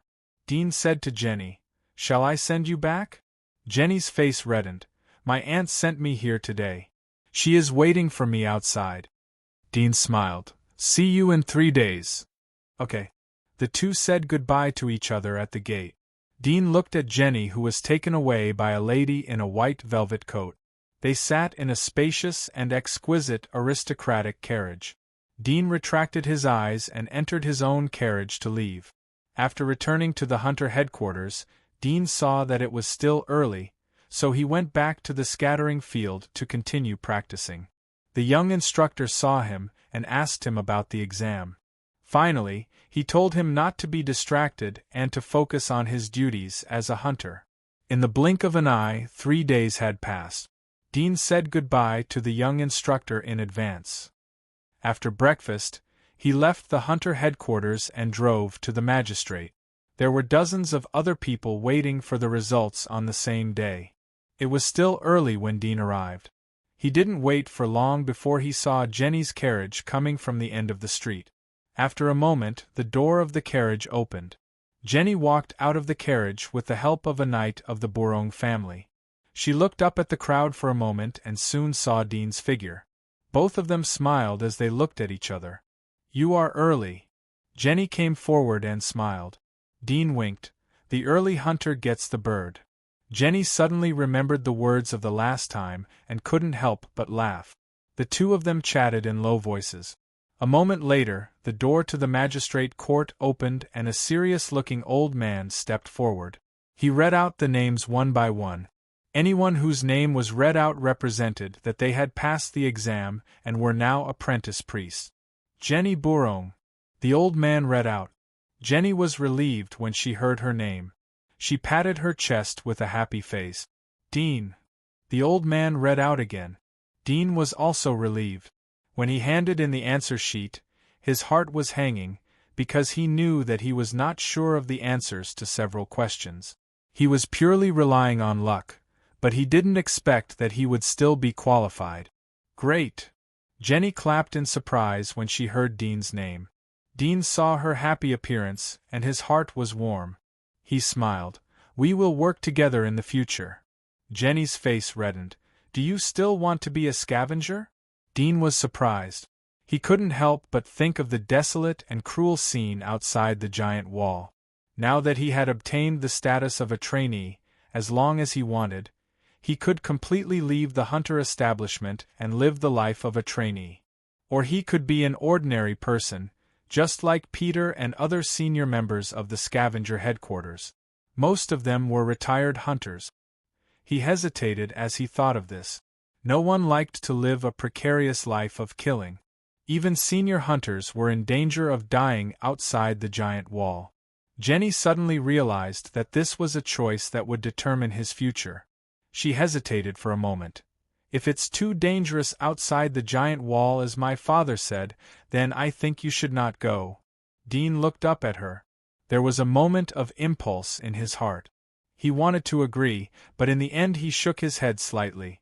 "I don't want to live inside the giant wall." Jenny stared at him and suddenly smiled. "I knew that I didn't read the wrong person." Dean saw that she wasn't angry. He was relieved and smiled. "I also didn't read the wrong person." Soon after, the two of them received their status badges as trainees. When they received their badges, they also learned from the old man about their official reporting date and the basic rules for trainees. The basic principles were the same as the purpose of the magistrate. There were three main things: fairness, justice, and openness. "I'll go back first." Jenny waved to Dean and got into the carriage. Dean watched her leave. He also returned to his carriage and set off for the hunter's headquarters. The duties of a trainee were the same as that of an ordinary worker. They needed to work 8 hours a day in the magistrate. If their performance was excellent, then they would be promoted to senior trainee. Then they wouldn't need to report to the magistrate every day. They only needed to accompany their superiors and assist them in dealing with the law cases in various areas. 8 hours. In this case, there isn't much time for hunter training. Dean slightly frowned and murmured, "However, if I don't want to be promoted to a senior trainee or a senior trainee, then I don't need to report every day. In that case, I will always be a junior trainee and can only do odd jobs in the magistrate. However, I just want the identity of a trainee. In this way, there will be a layer of protection for my life inside the giant wall. Moreover, it will be convenient for future alchemy activities." Thinking of this, Dean immediately decided to focus on the hunter. After all, the hunter's ability to earn gold coins was far from that of a trainee. It was high risk and high reward. After returning to the hunter's headquarters, Dean went to the scattering training ground and continued to practice. Chapter 136. Time passed day by day. Dean's scattering skills were getting more and more proficient. He was able to quickly pull out arrows and shoot at 4 targets at the same time. From the first time he learned scattering to the present, it only took him half a month. The young instructor was very happy to see Dean's amazing progress. Then he continued to teach Dean other hunter skills. They were lurking, tracking, and crossbow. Lurking included how to eliminate the sound of one's movements, cover up the smell, and quickly change positions. In addition to using undead powder to cover up the smell outside the giant wall, he also needed to rely on himself. After all, some monsters liked to hunt undead. If he blindly smeared undead powder, it would be courting death. At this time, he needed to use other things to cover up the smell. These things included plant juice, rotten mud, crushed insect corpses mixed with soil or vines, and so on. Tracking was based on footprints, movement traces of the monster, and so on to determine the monster's whereabouts. This was a knowledge lesson. After all, not all hunters had perceptual magic marks. Crossbow was only used when hunting large monsters or destroying a demon's nest. According to the young instructor, a beginner hunter only needed to master one of bow and crossbow. When an intermediate hunter became an intermediate hunter, they would learn heavy crossbow. Once they mastered the heavy crossbow, their damage would increase by several times, and they would also have the ability to fight in close combat. Once the enemy was close, they could use the heavy crossbow to shoot them back to gain more time to attack. After all, the essence of a hunter was the control of distance. If there is enough distance, then there will be enough opportunity to attack. This was what the young instructor repeatedly emphasized to Dean, so that he would remember. Dean studied seriously. He also realized that after 300 years of development, the hunter profession within the giant wall had long been perfected. The division was extremely meticulous. During the hunter training, Dean took the time to see Jura and her husband. He saw that they had moved to the new house in the commercial district and found their respective jobs in the small town. Jura worked 8 hours a day in the medical center. Gray was the same. He worked in a tailor's shop in the small town. The income was stable and the work was very easy. It was much happier than the previous factory. He didn't have to work overtime every day. Occasionally he could take a vacation. Moreover, the salary was at least twice as much as before. Dean saw that their lives had stabilized, so he was no longer worried. A month later, he took the time to return to the slums and found Barton and Crone. After not seeing each other for a long time, they had found a remote, abandoned factory. Because it was too remote and desolate, they did not have to spend money to buy it. Instead, they bought a batch of building materials and cleaned the abandoned factory. They repaired the walls and many broken workbenches. Dean thought that they had gone their separate ways after such a long time. He didn't expect that they were still busy with the things he had told them. He was touched and trusted them more. Here are 100 gold coins. The main purpose of Dean's return was to let them collect materials. This is the list of materials. You can buy them and pile them up here. The quantity is written on it. Barton and others looked at the big bag of gold coins in Dean's hand. Their eyes lit up as they swallowed their saliva. Barton said, Dean, where did you get this money? How come you have so much? I risked my life to get it. How else could I get it? Dean smiled. Barton and the others glanced at each other, thinking that he was right. Crone's face turned red as he looked at the list. Dean, there are some words that we don't know. Dean thought for a moment and said, Well, you should study first. Once you know more words, you can drop out of school and work for me. But the tuition. Barton hesitated. Crone touched him. Dean laughed. Of course I will pay for the tuition. I will leave the money with you and you can distribute it among yourselves. Although 100 gold coins was a large number, but it was nothing for him.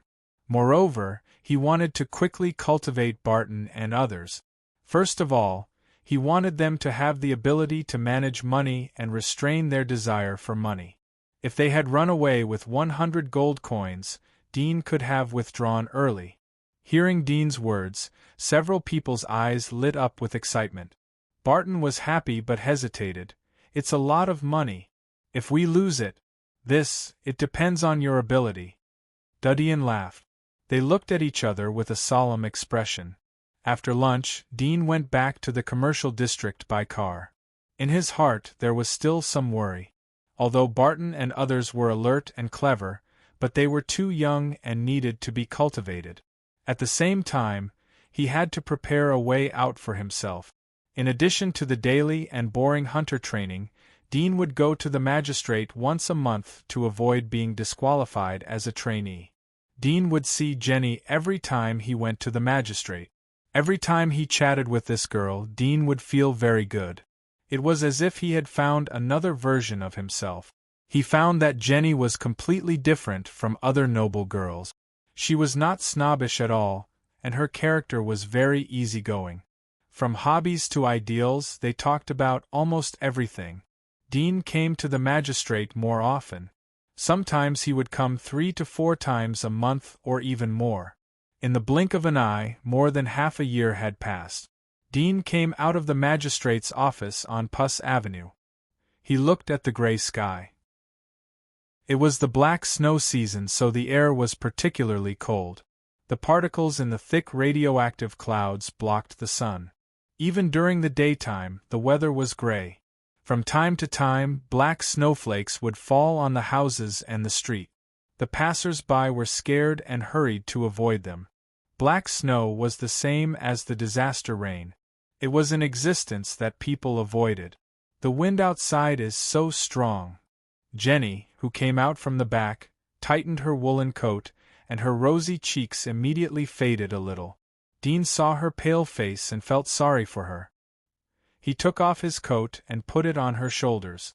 He asked, "Are you still cold?" Jenny was a little anxious and quickly said, "Put it on quickly, you'll freeze." "I'm not cold." Dean smiled and felt warm in his heart. "You are a liar." Jenny bit her lower lip. There was a layer of mist in her eyes.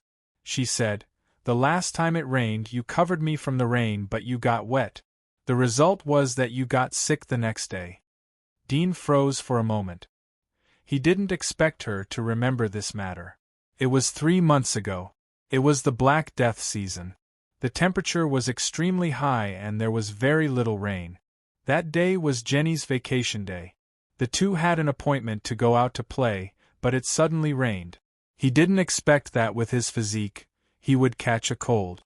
It could be seen that even if he had the physique of a hunter, he would have to retreat in the face of the rain.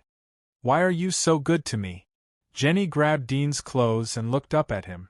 Dean looked at her sparkling eyes. His heart was warm. He couldn't help but say, "Because I like you." After that, he felt his heartbeat stop. The whole world seemed to be quiet in an instant. He couldn't help but feel a trace of regret in his heart. But he was more nervous and looking forward to it. Jenny didn't expect Dean to suddenly confess. She was stunned for a moment. Her cheeks suddenly turned crimson. She lowered her head and whispered, "I like you too." Dean's hearing was very good. He felt as if his brain was going to explode. Endless joy rushed into his mind. His blood seemed to be boiling. He felt that the cold wind outside was as warm as the spring breeze. He was surprised. "Really?" Jenny saw Dean's excited and happy appearance. Her cheeks became redder, but she didn't avoid it. She softly said, "Yes." Dean suddenly felt unprecedented happiness. It was as if he was surrounded by the whole world. He held the girl tightly in his arms and smelled the faint fragrance of her hair. His heart was full of emotions. After a long time, the two separated. "I'll send you back," Dean said happily. Jenny's face was still red. She gently nodded. Dean looked at the carriage and knights waiting for Jenny in the distance. There was a trace of a smile in his eyes. "But we have to take a detour." Then he took Jenny's hand and went around to the side to sneak away. Jenny's face became redder. She closely followed him. That night, Dean sent Jenny to the front of the castle. He waited for her to enter the castle before returning to his residence. He was excited along the way. He couldn't wait to punch a few times in the carriage or immediately find a bow and arrow to shoot thousands of arrows. Half a month later, Jenny was sorting out books in the library of the magistrate in Phillips Avenue. This was her job as a trainee priest. Dean was also here, standing on the ladder, helping her to sort the books and put them on the bookshelf. After sorting out the books, Dean went down the ladder and whispered to Jenny, "I have a surprise for you. Close your eyes first." Jenny was puzzled, but seeing Dean's smiling face, she slowly closed her eyes. Her eyelashes trembled slightly. She looked very beautiful under the faint beam of light. Dean took out something from his pocket and put it in front of her eyes. "You can open your eyes now." Jenny opened her eyes and saw a jade bracelet. She was pleasantly surprised. "How do you know that I like jade?" "You mentioned it 2 months ago." Dean laughed. Jenny took the jade bracelet. Her body slightly trembled as she heard Dean's words. She tiptoed and quickly kissed Dean's cheek. Dean was stunned. He covered his face. His heart was pounding and his blood was pumping. Jenny blushed and lowered her head. Dean excitedly looked at her. He was about to hug her when his face suddenly changed. He hurriedly said, "Someone is coming." Jenny was also shocked. She quickly put away the bracelet and turned around to quickly sort out the book. Dean grabbed the ladder and adjusted the angle. After a moment, a young priest came and looked at Dean and Jenny. "Do you know where the history of the slave law is?" Dean raised his hand and pointed. "It's on that shelf." "Oh, thanks." The young man turned his head, took a look, and casually said before leaving. Dean and Jenny looked at each other and snickered. Bourong family's castle.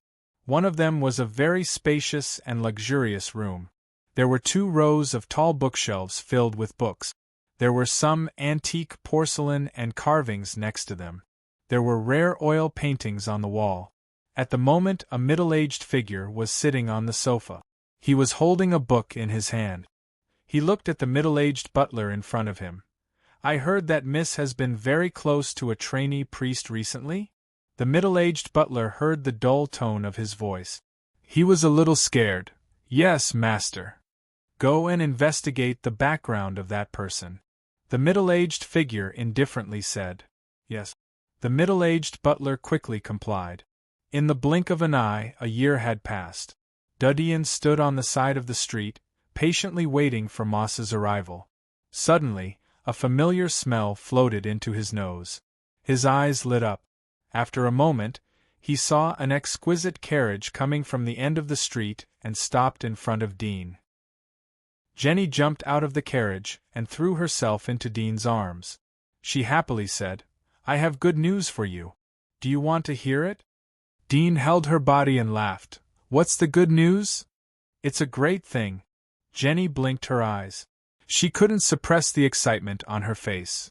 "My father agreed to let us be together." "Agreed?" Dean was surprised. When Jenny's father knew that he and Jenny were together, he sent people to make him leave. They threatened him and tempted him with a lot of money. But Dean didn't agree. Because of his identity as a trainee priest, the other side didn't use brutal means. Later on, the matter was left unsettled. Now, after so long, the other side agreed? Looking at Dean's skeptical expression, Jenny nodded. "My father said that he refused you before not because you are a civilian, but because he was worried that you are useless. You can't be a priest or a hunter.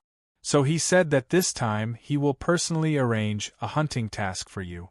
If you can complete it, he will agree to let us be together." "Personally arrange a hunting task for me?" Dean slightly frowned. His heart felt a trace of unease. His identity as a hunter had long been known by the other side. If he didn't have the protection of a trainee priest, it was estimated that he would have been forcibly separated by the other side. Jenny saw Dean's worried expression and laughed. "You can rest assured that my father said that he will never arrange a task that is too difficult for you. But I don't know the specific task. If you think it is difficult, you can tell me. If my father is deliberately making things difficult for you, see if I don't find him to settle accounts." "Well," Dean nodded. He hoped so. Chapter 137. After the completion of this task, you don't have to be a hunter anymore, okay? Jenny looked up at Dean, full of expectation. Now a year had passed. She knew that Dean was no longer a scavenger, but a hunter. Although she was not interested in the consortium's business, but more or less she knew that the hunter's duty was to clear the dangers outside the giant wall. In the past, she would unconditionally support Dean to do what he wanted to do. But now the feelings were deep. She did not want to see Dean leave the giant wall again when she thought that Dean would encounter danger. Looking at her hopeful eyes, Dean's heart softened. He nodded. Okay. Jenny couldn't help but be overjoyed. She hugged him tightly and buried her head in his arms. In the future we will be magistrates. We will be together every day. How happy it will be! Dean's heart was full of yearning when he heard her words. The more he fell in love with this girl, the more he did not want to face the life outside the giant wall. He even did not want to practice archery. When he was shooting, his mind was full of her figure. It was difficult to concentrate his thoughts. He just wanted to accompany her every day and look at her forever. Since the two fell in love 6 months ago, Dean would go to the magistrate to accompany Jenny back to her home every day after completing his training. Whenever Jenny had a holiday, he would take a leave to accompany her to play around. In such a life, he found himself tired of the boring archery practice. Even the alchemy factory that was ready was abandoned. He did not go back to visit for a long time. Dean felt tired every time he thought of his ideals and ambitions. He just wanted to accompany the girl every day. He did not want to go outside the giant wall and train hard. My father will give you a task in a few days. You go back and prepare for it. I won't bother you. Jenny raised her head from Dean's chest and looked at him. Dean smiled and said, "You are quite sensible." "Of course," Jenny proudly said. Dean also felt that he needed to prepare well. Since the other party had given him this opportunity, he had to grasp it. If the task was beyond his ability, he would decisively refuse. But if it was just a little difficult, he was willing to fight to prove to Jenny's father that he was worthy of his daughter's life. 2 days later, Dean received a notice that he was assigned to the third team to carry out a mission outside the giant wall. The content of the mission was to head to Zone 2 and slay the named monster of Zone 2. Corpse Eater. Corpse Eater. Dean frowned as he read the content of the mission. The captain of the third team is an intermediate hunter and a knight. The ghoul's hunting level is 18. With the captain's strength, he should be able to resist 1 or 2 of them. With the cooperation of the others and me, the chance of killing it should be about 60%. During this year of training, he had taken the time to read the atlas of the monsters outside the giant wall. It was said that this atlas was passed down from the inner wall. It recorded the basic information of the various monsters outside the giant wall. Moreover, according to this information, he was able to evaluate the hunting level of the monsters. In the long history of development, there would be some deviation between the hunting level and the actual combat power of the monsters in the early days, but now the deviation was very small. It was basically in line with the estimated hunting level, and the deviation would not be more than 1 level. After thinking for a moment, Dean immediately decided to execute it. Although it was difficult, but it was not without hope. Dean packed his luggage. He put the detonator that he had secretly prepared 6 months ago into his bag. It might be useful in a critical moment. After all, the fortress in Area Number 7 should have been scavenged by now. Basically, there wouldn't be anything left. When Dean came to the Hunter's Hall, he immediately saw the third team. There were a total of 4 people, including him. This was the standard size of a team. Moreover, the position allocation was also very particular.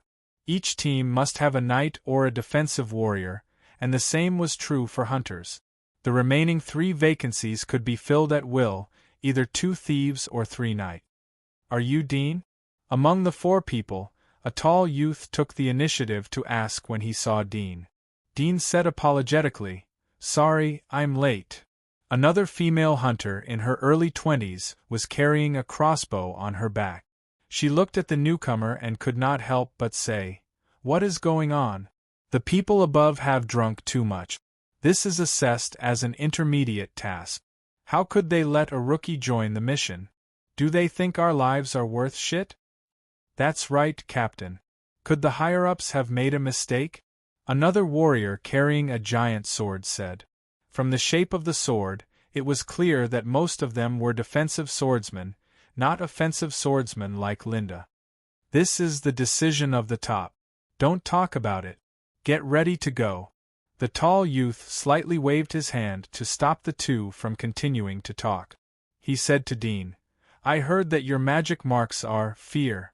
The task of tracking the ghouls will be handed over to you." Dean nodded. "No problem." The female hunter and the young swordsman were stunned for a moment when they heard the captain's words. They looked at each other but didn't continue to say anything. They just coldly snorted. There was still a bit of dissatisfaction in their eyes. Soon, everyone got on the horse. The tall youth captain took the lead and went out of the giant wall. After a few hours of travel, they passed through the radiation zone and arrived in front of the giant wall. In front of the passage, there were people from the Melon Consortium waiting for them. When they saw Dean and others, they immediately greeted and helped to open the passage. As they passed through the dark passage, Dean followed the others.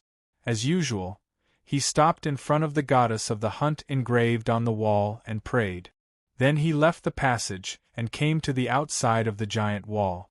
This passage was different from the passage that Dean had used to go to Area Number 1.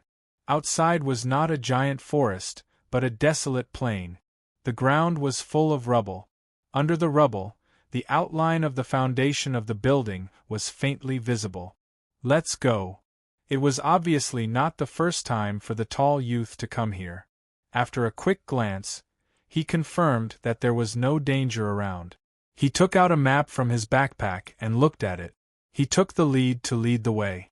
Dean, the female hunter, the swordsman, and the other thief followed closely behind. "Rookie, if you smell any dangerous smell, remember to remind us," the swordsman said to Dean. Dean frowned but didn't say anything. The ghouls' favorite area of activity is the carrion swamp on the north side. The tall youth said to the crowd, "Hurry up. There are traces of other monsters wandering nearby. It's a big guy." Chapter 138. Under the leadership of the tall youth, they quickly moved forward in the rubble. Along the way they saw some huge footprints, which were about the size of a bathtub. It was not difficult to imagine what kind of giant creature passed by here. 81 Chinese network. Dean smelled the residual smell on the footprint. Through the tracking of the smell, he smelled the source of the smell in the distance of about 25 to 30 miles. It was extremely strong and moving slowly. The tall youth flew in the opposite direction of the footprints with Dean and others. They came to a broken street and stopped, saying, "Let's take a break. Dean, come over and look at the map. We have to rely on you to track the ghoul." Dean heard the words and went forward to look. Suddenly, the tall youth suddenly turned around, pulled out a dagger, and violently stabbed Dean's chest. This sudden change shocked Dean. Clang! A sharp sound echoed. Dean flew out and fell to the ground. The tall youth was a little stunned. He looked at Dean's chest. The black hunting armor had been pierced, but the inside was extremely hard, like a layer of steel plate. This sudden turn of events left the huntress, swordsman, and thief completely dumbfounded. "Captain." The female hunter was a little confused. Dean was horrified. He looked at the tall youth incredulously. The next moment, he suddenly thought of an idea.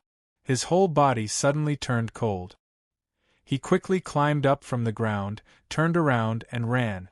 The hunting mission this time was simply a pretense, or the target of the hunt was not the ghoul, but him. The tall youth saw Dean escape, and hurriedly said to the swordsman and the other two, "Catch him." This is the consortium's task. We must kill him. The swordsman and the other two looked at each other, but did not move. The tall youth didn't say much to them and quickly chased after Dean. He thought that after the sneak attack was successful, he would slowly explain to them. But now the sneak attack failed. If he let a newcomer like Dean run away from his hands, it would be a big joke, and it would also anger the people above. Whoosh! The tall youth ran. Although he was a knight, his flexibility was not inferior to the thief and the hunter. Dean felt that the figure behind him was getting closer and closer. He was frightened. He had no chance of winning against an intermediate hunter. He hurriedly threw out the life bag on his back. Although there was a detonator inside, it was too late to ignite. It was just a burden. Run! Dean ran for his life. Whoosh! Suddenly, a sound of breaking wind swept over. When Dean heard the sound of the wind, he instinctively wanted to look back, but an alarm sounded in his mind. He couldn't look back, and his body took the lead to hide to the side. Although he dodged quickly, a piercing pain still came from his back. It was as if a truck had hit him from behind. His body involuntarily fell forward and rolled several times on the ground. At this time, Dean saw that the tall youth was quickly catching up. He also saw the tip of the spear from his back to his abdomen. Ah! Dean's eyes were red. Enduring the pain, he pulled out the spear from his back. Blood gushed out and sputtered on the ground. Humph! The tall youth coldly snorted, quickly rushed in front of Dean, and kicked. Dean suddenly rolled sideways, grabbed a handful of mud and threw it at the tall youth's face. The tall youth hurriedly raised his hand to block, but his foot stepped on empty air. When he looked again, Dean had climbed up and continued to run forward. Damn brat! The tall youth gritted his teeth, grabbed the spear that was thrown on the ground by Dean, aimed at the running Dean, and threw it. Dean covered the wound on his abdomen and endured the pain. Although he was running, his mind was always paying attention to the back. Seeing that the other side picked up the spear, he immediately knew that the other side was going to throw the spear again. He immediately endured the fear and continued to run along the straight line. Then suddenly, he rolled to the side to dodge. With a whoosh, the moment he dodged, the spear whizzed past him and shot into the distance. Dean's wildly beating heart was slightly relieved. Then he gritted his teeth and ran to the side of the street. The tall youth froze for a moment. It seemed that he didn't expect Dean to suddenly dodge. Originally, he saw Dean running in a straight line, so he thought that the spear would hit. Who would have expected that the other side's action turned out to deliberately lead him to misjudge? Damn it! The tall youth reacted and suddenly became angry. He no longer picked up the spear and quickly chased after Dudian. Dean only felt the pain in his abdomen. In the process of running, it seemed that something was constantly leaking out of his body, which made his heart feel frightened. He could only cover his abdomen more tightly. What should I do? What should I do? Dean was a little flustered. He knew that sooner or later he would be caught. Just now, he used the opponent's spear to pull away a little bit. But the opponent was, after all, an intermediate hunter. The distance between them was too close. It was impossible to get rid of him. Whoosh! The tall youth rushed to catch up. He looked at Dean in front of him, who was covering his abdomen with one hand and running in the air with the other. His heart was angry and somewhat frightened. Such speed was by no means a newcomer could have. Dean was faster than many junior hunters, and not much inferior to him. The two of them ran on the street covered with moss, water, and mud. The distance between them was getting closer and closer. Soon, Dean smelled the opponent's scent. He was 3 or 4 meters behind him, and it was already within reach. Is this the end? A trace of despair flashed in Dean's heart. In vain, he saw a puddle on the side of the road in front of him. This was a collapsed street filled with accumulated rain. Fallen leaves and dark rotten things were floating on top of it. The water was muddy. Dean gritted his teeth and jumped. With a splash, he fell into the puddle. The tall youth stretched out his hand to grab the air. He was slightly stunned and quickly stopped. Looking at the puddle of 7 or 8 square meters, his eyes became gloomy. I wanted to leave you a whole body, but you actually courted death. You let the monster in the sewer take advantage of you. He looked at the water and waited. 10 seconds later, a lot of blood floated up from the muddy water. Dean plunged into the puddle. The first thing he felt was cold. The puddle was deep. He swam quickly and drilled into the puddle, for fear that the tall youth would also jump in. After swimming for a while, Dean suddenly saw a black shadow, quietly and quickly swimming towards him. There were almost no fluctuations in the water as it swam. An underwater monster. Dean's pupils shrank. He suddenly remembered that this was a sewer. Now that it was filled with water, there must be a lot of monsters living in the sewer for a long time. Thinking of this, his heart was cold. At this time, the black shadow was about 4 or 5 meters away from him. It swam quickly like a hungry tiger pouncing on its prey. Dean tried to open his eyes. In the muddy water, he only felt pain in his eyes, but he still did not dare to close them. Suddenly, he saw the appearance of the black shadow. It turned out to be a crocodile-like monster. Its whole body was covered with fish scales. Its front mouth was extremely long. There were 6 extremely sharp claws under its abdomen. It was estimated that it could instantly tear a human body apart. Dean kicked the water and wanted to escape in horror. But the opponent's underwater speed was too fast. It rushed forward and fiercely bit Dean's left leg with its big mouth full of sharp teeth. A sharp pain came from his left leg. Dean painfully shook his leg, but the opponent tightly bit him. He suddenly thought of the dagger beside his leg. He hurriedly took it out and madly bent down to stab the monster's head. The dagger stabbed down again and again. The monster's tail shook violently in pain, and the surrounding water surged. Dean crazily stabbed, and a lot of blood floated out of the monster's head. It didn't take long for the monster's tight bite to loosen its strength. Dean hurriedly opened its upper and lower jaws and pulled out his leg. At the same time, he felt a sense of suffocation in his chest. Knowing that his holding time was almost up, he hurriedly looked around. Soon, Dean found a hole in the wall and hurriedly swam toward it.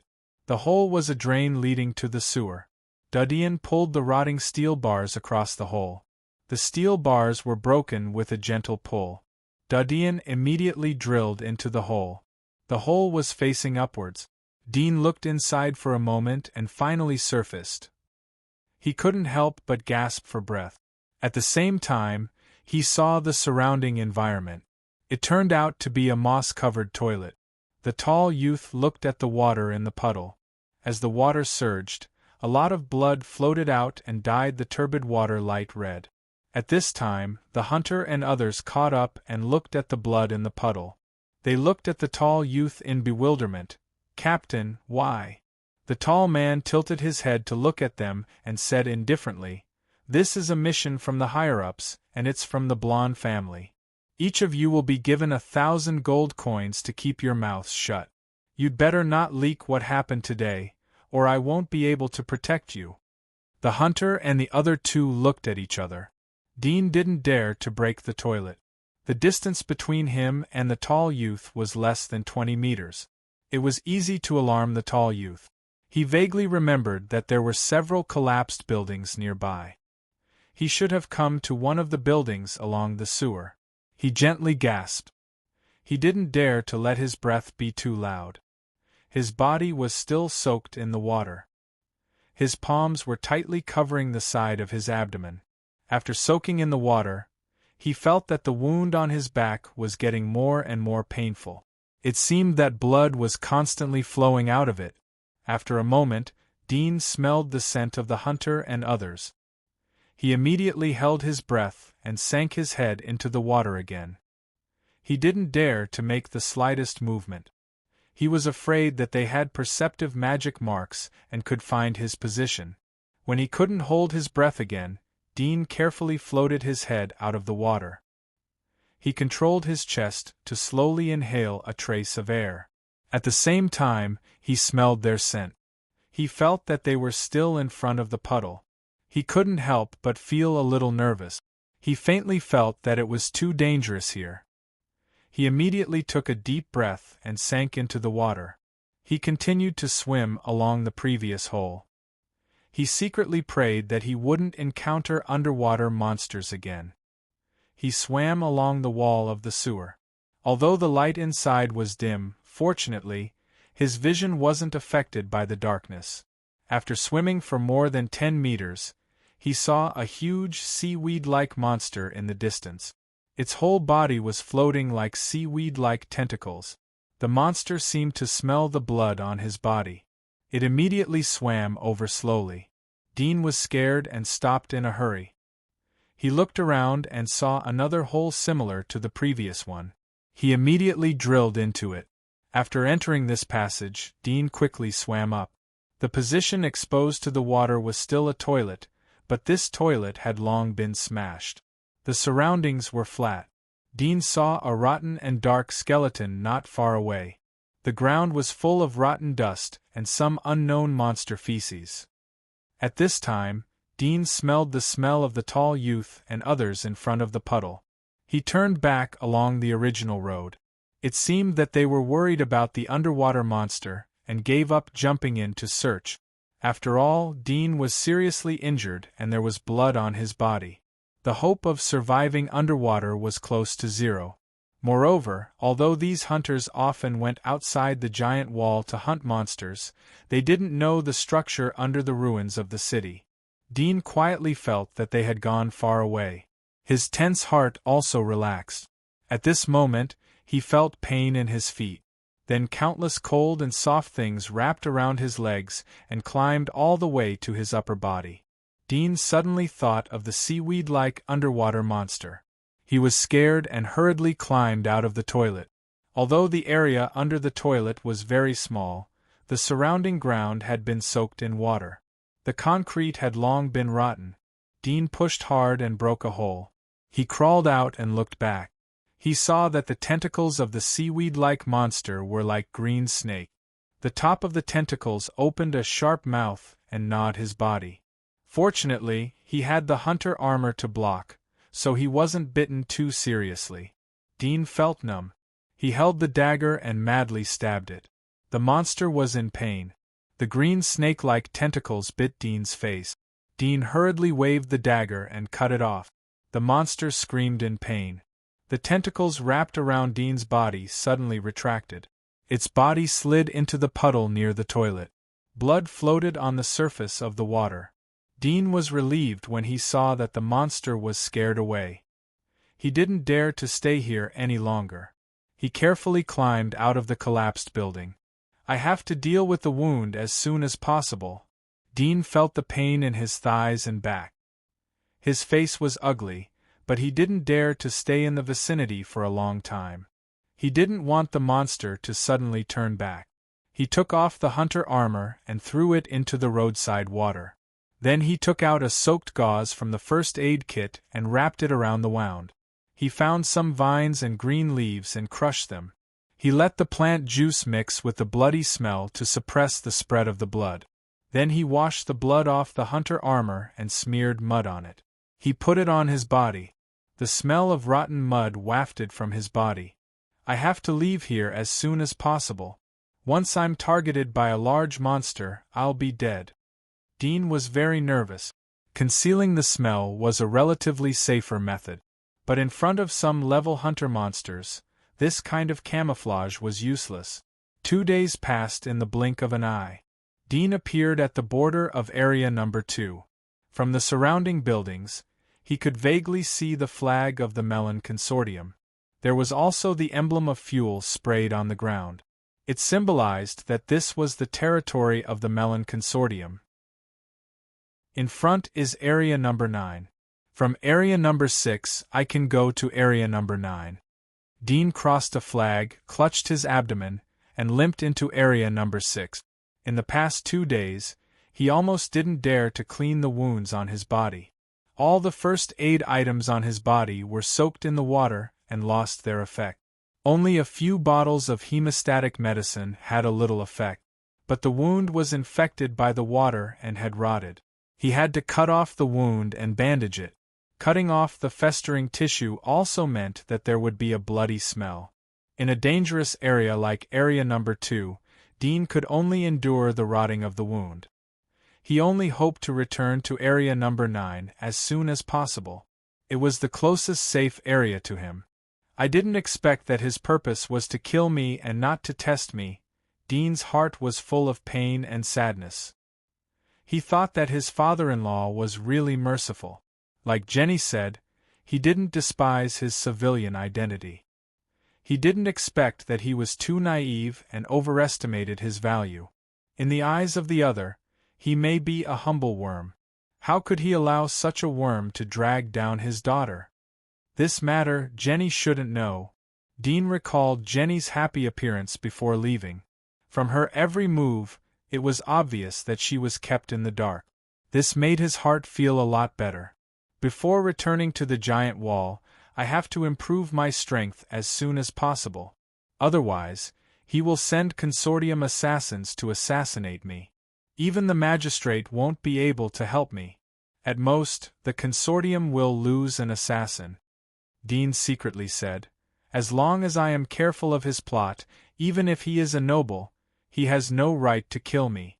After all, the magistrate has executed nobles in the history of the magistrate. He won't dare to take such a risk. When the time comes, I will promote the position of the clergyman and take Jenny away." Dean secretly calculated. Chapter 139. 3 days later. At the border of Melon Consortium's 9th area, a dirty and muddy figure drilled out of the grass. He looked around and saw that there was no danger. He carefully groped his way out. He stepped barefoot on the moss and limped into the ruins of the street in front of him. Finally back to the 9th area. Dean's tense body finally got a little breathing space. In the past few days, if he didn't rely on his sense of smell to detect monsters and undeads in advance, it was estimated that hundreds of lives would have been lost. Even so, he almost lost his life. At night, he was attacked by a snake that knew how to hide its smell. Fortunately, he reacted in time and didn't get entangled by it. Otherwise, he would have lost his life. Following the route in his memory, Dean walked towards the place where the cold crystals were stored. Along the way, he smelled the scent of bone-biter rats from the ruins of collapsed buildings. In addition, he smelled the scent of other monsters from the entrance of the sewer. Although hunters could hunt monsters on land, they couldn't do anything to monsters underwater. Some people had tried to kill them with poison, but the water in the sewers flowed in all directions. It was estimated that even if they threw in tons of poison, they might not be able to kill the monsters. Moreover, with the mutation of the monsters, if they were not killed immediately, they might evolve again and become more terrible. After a moment, Dean found his hiding place. He lifted the stone and found the cold crystals and rotten guns wrapped inside. Dean put the guns aside and opened the package of cold crystals. Looking at the crystal, he couldn't help but think of its original name, Soul Crystal. Perhaps this was really the soul of the undeads? Dean shook his head and put away his thoughts. He lifted his left sleeve and held the dagger. Suddenly, there was some hesitation in his heart. If it was not necessary, he really didn't want to absorb the cold crystals to enhance his strength. He always felt that something bad would happen. However, now he was forced into a desperate situation. If he didn't enhance his strength, he couldn't return to the giant wall. If he stayed outside for a long time, the radiation in his body would increase sharply. Dean gritted his teeth and cut a wound on his wrist. He picked up a cold crystal and immediately blocked the wound. The next moment, he saw that the cold crystal was like ice and snow in boiling water. It gradually melted and turned into a translucent viscous liquid. It slowly penetrated into the wound on his arm. In the blink of an eye, a cold crystal the size of a ping-pong ball disappeared from the bloodstain. Dean felt the cold crystal near the bloodstain was full of power. He gritted his teeth and picked up the second cold crystal to continue to absorb. After the second one disappeared, Dean continued to absorb the third one, fourth one. In the blink of an eye, 90 cold crystals had entered his left hand and disappeared. His arm didn't show any signs of swelling or any other signs. Dean looked at the remaining 10 pills in the bag. He immediately picked them up and pressed them on the bloodstains. The cold crystal slowly melted and flowed into his arm. When Dean grabbed another one, he suddenly felt a cold air coming from the bloodstain on his left hand. At the same time, a swollen discomfort came from his left hand and stomach. He felt nausea and vomiting. His brain also felt a trace of fatigue and dizziness. He had experienced such a reaction last time when he absorbed the cold crystal. He knew that he had reached the limit. He immediately let go of the cold crystal in his hand and stopped absorbing. He hugged his left arm and leaned against the wall, quietly waiting for the uncomfortable reaction to subside. However, this time it didn't go as Dean expected. The uncomfortable feeling of dizziness and vomiting, as well as the bone-chilling feeling, not only didn't weaken, but became more and more intense. Dean felt like he was in the black snow season, surrounded by endless ice and snow. He was so cold that he was shivering. Caca. Suddenly, Dean heard the bone-chilling sound of ice. He looked at the source of the sound and suddenly turned pale. He saw that his left hand had started to freeze from the fingertips. Moreover, the frozen ice slowly spread along the fingers to the palm, and then the wrist. Looking at the trend, it seemed to spread along the left hand to the whole body. Dean was frightened and hurriedly covered the frozen part of his left wrist. Suddenly, he felt the bone-chilling cold pouring into his right hand. The ice covered his right hand. He was scared and hurriedly pulled back his right hand. Looking at the ice still spreading up, his mind was a little blank. In this moment of panic, he suddenly thought of fire. The best way to stop the cold was to use fire. His right hand hurriedly took out the fire sickle hidden in the chest armor that he carried with him. His other hand held the fire sickle and rubbed it with all his might. Soon, sparks were ignited. He picked up the dry firewood on the ground next to him, bit the silk with his teeth, and threw it on the sparks. It gradually burned. He kept picking up the nearby fallen leaves and withered vines, stacking them on the sparks and burning them. The fire was getting bigger and bigger. However, Dean saw that on his left hand, the ice was still spreading up to his elbow. The cold feeling of his whole body was not warmed by the strong flame. Suddenly, he gritted his teeth, made up his mind, and stretched his left hand to the flame. The ice on his hand melted quickly when it met the raging fire, and there was a burst of sharp pain from his arm. The pain was not from the burning flame, but from the inside of his arm, as if it was being stabbed by countless ice knives. Dean took back his left hand and hugged it, rolling on the ground in pain. After the flames fell off his arm, the piercing pain immediately lessened. However, the ice that had stopped spreading once again followed his arm and extended towards his shoulder. This made him feel terrified. He didn't know if it would continue to spread after it reached his shoulder. If it froze his throat, he would suffocate to death. Dean gritted his teeth and raised his left hand again, grilling it on the fire. The ice gradually melted into water, dripped into the fire, evaporated into water vapor, and made a hissing sound. A bone-piercing pain came from his left hand. He was in so much pain that he wanted to scratch his scalp. He tried his best to pull his hand back, but he resisted the urge to do so. He picked up a thick piece of firewood from the ground and bit it tightly. The sharp pain made him lose all restraint, and he let out a beast-like howl from his throat. Tears were secreted from his tear ducts and flowed all over his face. Bean-sized beads of cold sweat also seeped from his forehead, mixed with tears. In such a painful endurance, he did not feel the passage of time. He did not know how much time had passed. Maybe it was more than 10 minutes, maybe less than a minute. Gradually, He felt the piercing pain in his left hand lessen, and then slowly he could not feel the stinging pain anymore. His eyelids trembled and slowly opened. The next moment, he saw his left hand was on fire. The hunter armor on his hand was made of animal skin, and it was burning. His arm was like a fire stick. Dean was scared and hurriedly retracted his hand. Soon, the flame was extinguished, and black smoke rose from his left hand. Dean raised his left hand and looked at it. He found that the skin of his left hand was only slightly burned, but the hunter armor on his left hand was burned to rags. He was relieved, but the next moment he was stunned. Chapter 140. Dean's heart was hanging in the air. He carefully raised his right hand and gently touched the burns on his left hand. Suddenly, he felt no sensation. 09 small say net, how could this be? Dean's face was pale. His right hand was tightly covering several burns. Through his right hand he could feel the extremely high temperature of his left hand. However, his left hand was touched by the burns, but he still felt no sensation. Impossible!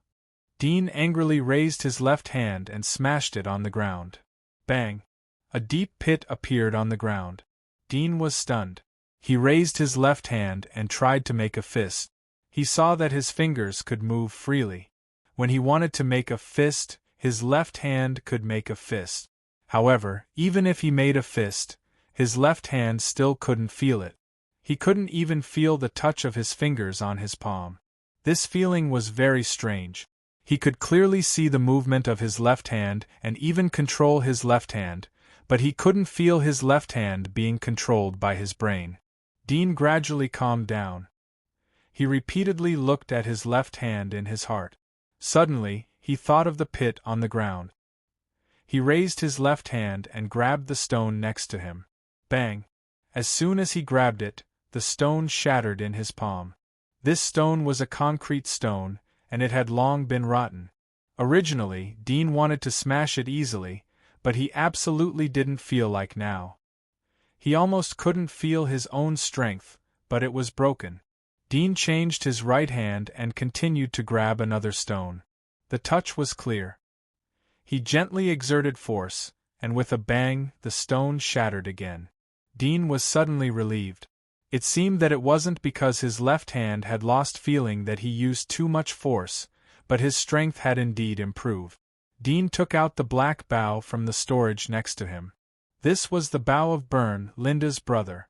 He pinched the bowstring and just pulled it. With a bang, the bowstring suddenly broke and almost bounced on his face. Whether it's the weight of the grip or the feeling of pulling the bowstring, it's obviously light, as if it's made of straw. Dean grabbed both ends of the bow with both hands. With a little force, the black bow suddenly bent into a circle. My strength has increased, and it's more than doubled. Dean was a little excited, but when he saw the burns on his left hand, the joy in his heart suddenly disappeared.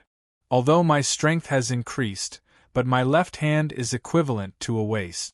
Although I can move, but the nerves inside should all be dead. I don't know if there will be other sequelae. Without the sense of touch, there will be a deviation in the grasp of power in the future. I can only rely on feeling. Thinking of this, he sighed in his heart. He continued to move his left hand, but he still couldn't feel it. He took out a dagger and heated it on the fire. He took out disinfectant and gauze from the first aid kit. After the dagger was heated, he opened his abdomen armor. He saw the hole in the side of his abdomen that was pierced by the tall youth's spear. The rotten flesh had rolled out. He gritted his teeth and used the dagger to cut off the rotten flesh on the outside of the wound. The pain made him gasp. He clenched his teeth and endured it. He suddenly hoped that these wounds could be as numb as his left hand, so he wouldn't be in so much pain. After a moment, the rotten wound on the front and back of the abdomen was cut off and rebandaged. But the wound on the back could only be cut slowly. It was extremely inconvenient. Unfortunately, he was alone at the moment. Saving oneself in the wilderness was also a compulsory course for hunters. After a while, the rotten flesh on the front and back of the abdomen were cleaned and bandaged. Next was his thigh. The hunter gauntlet was broken, and there were a few teeth holes on it. There was a circle of teeth marks on his thigh, like a row of black holes. The wound was completely rotten. Dean once again burned the dagger and endured the pain to cut off the wound piece by piece. After 10 minutes, Dean finally finished bandaging all the wounds on his body. He was in pain and tired. "I'll wait for the injury to heal a little, then I'll return to the giant wall," Dean thought. Although the outside of the giant wall was not suitable for healing, but it was also extremely dangerous to go back with such a body. However, before going back, he must go to the giant wall in advance and wait for the passage to open, so as not to miss it. Half a month later, the passage near the 9th district of the Melon Consortium was opened again. Dean thought that Peter, Mason and others would come out, but he did not expect that it would be a team of hunters. Impressively, there was the female hunter that he had seen before. The female hunter should have been assigned to this new team. When she saw Dean, she was surprised and said, "It's you." Dean's eyes narrowed. There was a trace of killing intent in his eyes. But suddenly he remembered that she, the swordsman and the thief didn't help the captain to attack him. The killing intent in his heart converged a lot as he walked towards the passage. "Hunter." The other 4 people in the team were surprised to see Dean. They didn't expect to see a new hunter here. They were relieved when they saw the incomplete badge of the Melon Consortium on Dean's armor. One of the one-eyed youth asked the female hunter, "Do you know him?" The female hunter subconsciously nodded. Her palm couldn't help but touch the dagger on her leg. Dean's height made it easy for him to see the small movements of the other party. There was a trace of coldness in his eyes. He looked up at her. As long as she dared to pull out the dagger a little bit, he would immediately attack. The female hunter didn't hold the dagger to attack, but to defend. She was worried that Dean would hold a grudge against her and attack her. Although she knew that the other was just a newcomer, but after all, he was a real primary hunter. His physique wouldn't be inferior to hers. This point could be seen from the fact that he was able to successfully escape last time. So when she saw Dean approaching her, she couldn't help but feel nervous. Dean saw that she didn't have the intention to attack, so he didn't take the initiative to attack. He passed by them and entered the passage behind them. After Dean's figure disappeared, the one-eyed youth looked at the female hunter and said, "You seem to be afraid of him? He's just a newcomer. Is it necessary?" The female hunter was relieved when she saw Dean had left. She bitterly said, "We should find the leakers who broke into the 9th district as soon as possible." The others saw that she didn't want to say more, so they didn't ask any more and went to the 9th district. Dean returned to the giant wall. According to the rules, he was once again sent to the Guardian. "I don't know if my left hand will be checked or not," Dean thought in his heart. He had absorbed too many cold crystals through his left hand. After all, these cold crystals were the crystallization of the undead's body. Now it seemed that a lot of cold crystals hadn't been digested and were frozen in his left hand. He didn't know if his left hand was the same as the undead's arm. However, he also knew that it was impossible to sneak into the commercial district. The border fortress of the commercial district was extremely strict. They almost didn't need to search when they came out, but when they went in, they had to check carefully. It could be said that it was the second checkpoint in addition to the Guardian. Moreover, this checkpoint was set up by the military. Hunters like them who wanted to enter the border fortress must get the qualified mark given by the Guardian. With this mark, they could pass through the border fortress. Dean entered the Guardian again. He was already familiar with the way. After washing his body with clean water, he put on clean clothes and sat in the cage to wait. The next day, someone came to give Dean a blood test. Dean was nervous. He stretched out his right hand to take the blood. The person didn't think much. He took out the blood from his right finger and dripped it into the bowl. There was already a drop of blood in the bowl. At the moment, as Dean's blood dripped into the bowl, the two quietly suspended in the bowl. Dean was relieved. He quietly waited for the 7 days to pass. After returning to the commercial district, I will leave the consortium's hunter establishment. I will be a trainee priest and then climb to the position of official priest. I might even be promoted to the position of deacon or bishop. At that time, I can give Jenny happiness. Dean quietly waited while planning the future. On the 4th day, the cage was opened again. Dean thought that it was other hunters. When he looked, he saw 7 or 8 people come in. 4 of them were apprentice Knights of Light. The other 4 were wearing strange uniforms. They came to Dean's cage. One of the middle-aged men shouted, "Are you Dean?" Dean was startled. He felt a trace of bad. "You are." The middle-aged man snorted. "Now, on behalf of the magistrate, I will arrest you for theft. Come with me." "Theft?" Dean was confused. "You are mistaken. What did I steal? I am a hunter. I just came back from outside the giant wall." Dean couldn't help but say. The middle-aged man impatiently said, "Don't be long-winded. If you have anything to say, go to prison." "Prison?" Dean was angry. "There is no interrogation and investigation.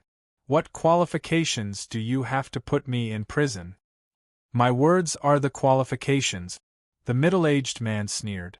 Dean looked at him and said, "So, you don't have an arrest warrant?" The middle-aged man's face sank. He said in a cold voice, "Of course, but I am afraid that you will run away. Today, I will come to arrest you. After that, naturally there will be an arrest warrant." He waved his hand and said to the apprentice Knight of Light, "Open the door and handcuff me." The apprentice Knight of Light nodded. He took out the key and opened the cage. Dean didn't think that he could order the apprentice Knight of Light. His face became more gloomy. Suddenly, his heart woke up. He couldn't help but have a strong killing intent. He slowly stood up and stepped out of the cage. He looked up at the middle-aged man. "You are called by the Melon Consortium. Do you want to impose a crime on me?" The middle-aged man frowned and shouted to the person next to him, "Handcuff him." Dean didn't resist but raised his hand. He stared at the middle-aged man. "Try to handcuff me. You dare to arrest an apprentice without an arrest warrant. Even if I am in prison, even if my crime has been confirmed by you, I still have the right to sue you as an apprentice for ignoring judicial procedures and abusing law enforcement." The middle-aged man raised his hand to stop the companion who was about to handcuff Dean. He looked down at the child who was almost the same age as his son. He didn't expect such a child to be able to maintain his composure in such a situation. He was shocked but also felt a bit tricky. After a long silence, he said, "Boy, you have guts. Do you think you are worthy to call me a boy?" Dean sneered. The middle-aged man slightly frowned. He didn't want to argue with Dean. "Wait for me to get the arrest warrant tomorrow. You will see." Then he waved his hand and beckoned the few people to leave. The apprentice Knight of Light and his companions looked at each other. They didn't expect that they would be forced back by Dean. They felt a bit vexed and could only go back dejectedly. After all, no one wanted to bear unnecessary trouble. Dean looked at them leaving, but his heart didn't have the slightest joy of winning the battle. Instead, his heart was incomparably cold, full of unspeakable anger and killing intent. At the same time, he quickly thought of a way out. If they say I stole, I have sufficient alibi. Even if they maliciously frame me, there is no evidence. Although they can perjure, but many people in the consortium know that I went outside the giant wall to perform the task. There is no way to hide it. Thinking of this, his heart was a little relieved. In the blink of an eye, another 3 days passed. Dean had just left the guardian's office when he saw a carriage and several people waiting outside. The middle-aged man was the leader of the group. Dean's heart couldn't help but sink. My 7-day period hasn't ended, but he came to arrest me. Obviously, he didn't convict me at that time. Dean thought in his heart. In the past 3 days he thought of some strange things. When he came for the first time, even if there was an arrest warrant, he didn't have the qualifications to take me away. After all, I can't leave the guardian's office even if I go to the prison. It means that he didn't want to take me to the prison, but wanted to kill me secretly. In this case, the consortium can even define my death as outside the giant wall so that the magistrate can't trace it. Dean looked at the middle-aged man who was sneering at him. His brows slightly wrinkled. Now that he dares to come over, he should have obtained an arrest warrant. But the magistrate hasn't interrogated me, so how can they give him an arrest warrant? Dean walked over and indifferently said, "Don't show the smile of a henchman. It's disgusting." The middle-aged man was startled. His face turned gloomy. "Boy, don't talk nonsense. Didn't you want an arrest warrant? I brought it for you." Then, he took out a cross-arrest warrant. Dean's heart sank, but his mouth said, "You have the courage to forge an arrest warrant at will." The middle-aged man was stunned for a moment before he sneered. "Brat, you will know whether it's fake or not when the time comes. However, I have already shown you my arrest warrant. If you dare to resist, I have the right to kill you on the spot." Dean certainly wouldn't resist. Even if he wasn't guilty, he would be directly included in the wanted list. He would be wanted by the whole city. There would be no place for him in the entire giant wall. "Go." The middle-aged man opened the door of the cage and sneered at Dean. Chapter 141. Dean looked at him but didn't say anything. He slowly got into the carriage. The whole carriage was made of steel. It was extremely strong. Even with his current strength, it would be difficult to break it. The middle-aged man saw that Dean didn't resist. He curled his lips and locked the carriage. He jumped to the front and sat down. He said to the coachman, "Let's go. We'll send this kid over. He'll have a good time. He's so young but he dares to hook up with a noble lady. He doesn't know what kind of trash he is. You want to reach the sky in a single bound? Ridiculous. It's been a long time since we've had fresh goods. Our hands are itching. This kind of soft skin and tender flesh is the most popular." Still a fledgling, both of them talked and laughed as they drove away. There were 4 knights escorting them on both sides of the carriage. Dean sat cross-legged in the carriage as he looked at the scenery along the way. After leaving the town, they entered the desolate radiation zone. They occasionally encountered beast attacks along the way but were easily killed by the knights escorting them along the way.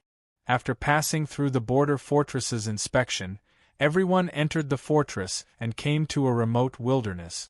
In the distance, there was a prison towering there. The carriage stopped in front of the prison. The middle-aged man opened the cage and said, "Come down." Dean jumped out of the carriage and said, "I want to appeal." "You can only groan now." The middle-aged man sneered.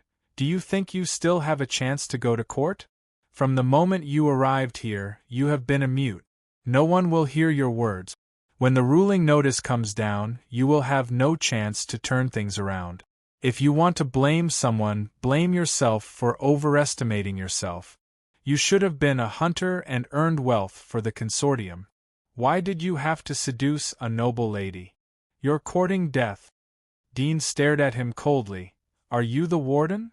The middle-aged man sneered. "Do you think that you will have a chance to see the warden with me here? It's easy to cover up a kid with no identity or background like you. Do you really think that you can be protected with your identity as a trainee magistrate?" Dean took a deep breath and clenched his fingers. "Thank you for your teachings." Then he punched him in the face.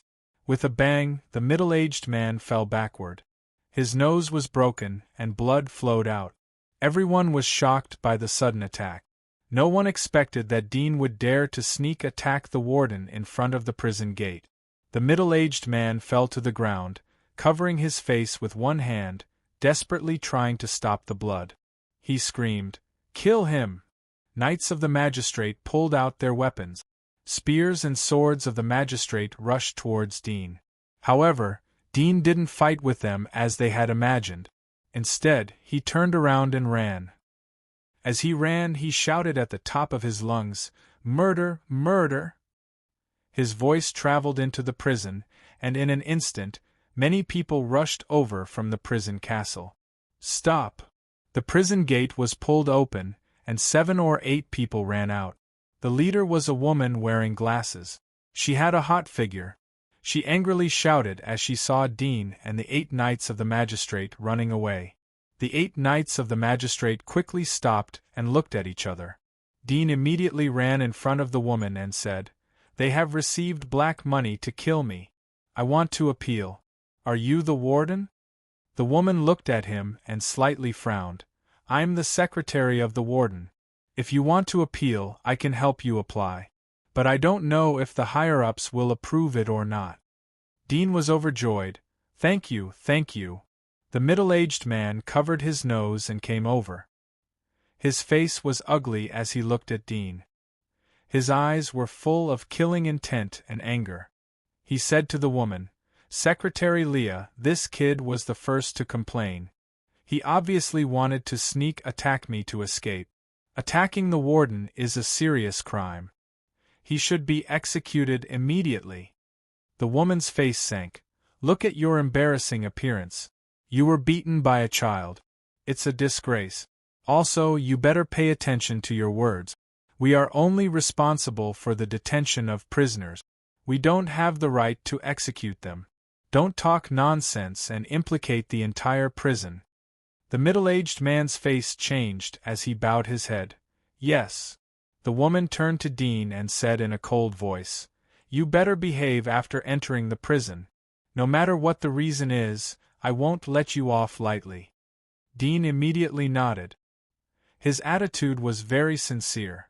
The woman looked at the middle-aged man. "Send him in, but you don't need to be responsible for supervising him. I will arrange someone else to come over." She turned and left.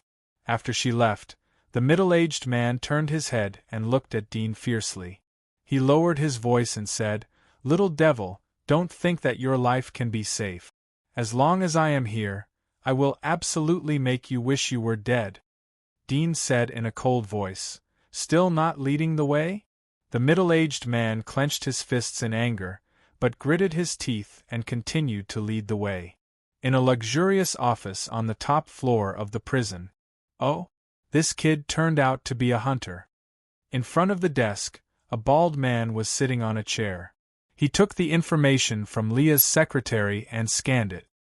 His eyebrows slightly raised. "A hunter from the Melon Consortium has committed the crime of theft? Interesting, interesting. Moreover, the dog raised by the Melon Consortium has personally delivered it to me. This is the first time I've seen a consortium wanting to cut down their own money tree. You should immediately talk to the Melon Consortium about this matter and see their reaction." Leah's secretary was puzzled. What about the appeal? If the Melon Consortium wants to kill him, then we will sell them face and help them cover it up. Of course, the fees can't be reduced. This is free money. How can we not earn it?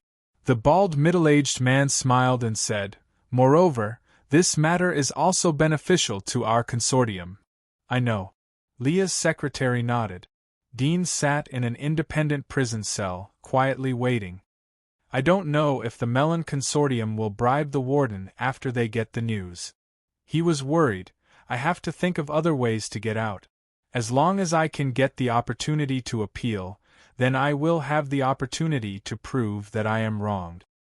Unfortunately, no one can bail me out, even if they have a little background. But if they have a little background, then they will collapse under the pressure of the Melon Consortium. I don't know if Aunt Jura will be implicated by me. Damn!" His heart was sullen, angry, and a trace of fear. 3 days passed in the blink of an eye. For the past 3 days, no one had brought him food or water.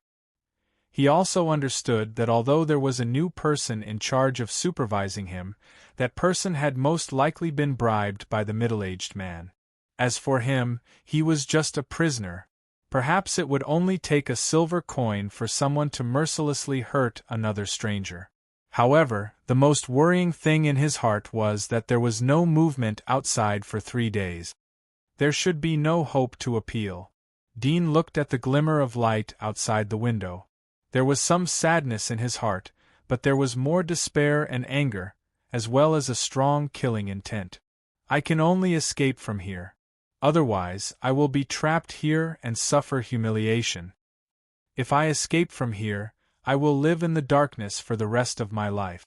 In that case, I will never see Aunt Jura, Macon and the others, and I won't be able to see her. Dean was sad, but his instinctive desire to survive inspired his determination to live. He began to seriously think about ways to escape from the prison.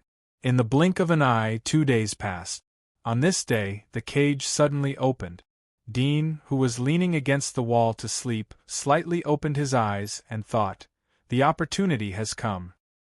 His heart was filled with killing intent, but suddenly, a familiar smell floated into his nose, making him slightly startled.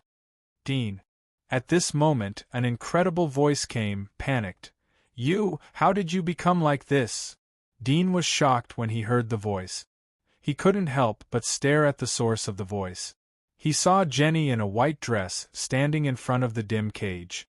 Her white fingers were grasping the cage, forming a sharp contrast with the dark and thick steel column. Dean's eyes widened. He almost suspected that he was too hungry. His nose and eyes were hallucinating. He couldn't help but say, "Jenny? How did you come here?" "My father sent me here." "Did they abuse you?" Jenny's eyes were red. Dean hurriedly climbed up and grabbed her hand. He said excitedly, "Are you okay? Your father didn't hurt you?"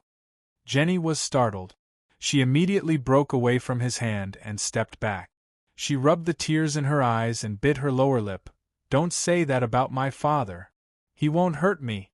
I'm here to ask you, why do you want to steal?" Dean was shocked.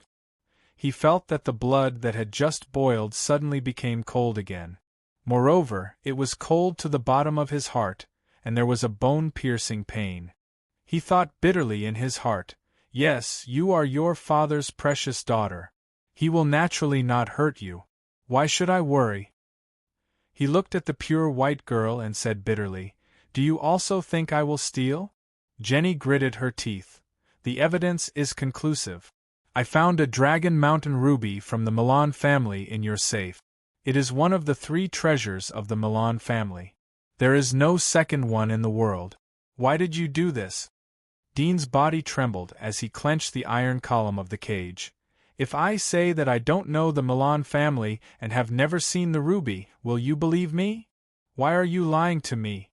Jenny's eyes were full of tears. "I have inquired everywhere. I know the truth of the matter. Why do you still want to lie to me?" Dean was full of bitterness. "I have never lied to you. All of this was done by your father in order to separate us. He deliberately framed me. Why don't you want to believe me? Don't you know my character after a year of getting along with me?" Jenny squatted down in pain and said, "At first, I thought so too, but I asked the people from the Milan family. 2 months ago, the Milan family's young lady invited you to visit their house. After that, their Longshan ruby was lost. At that time I still thought that it was impossible for you to do such a thing. Even if I found the Dragon Mountain ruby in your safe, I still believe that someone framed you. But Deacon Huey personally accepted the case.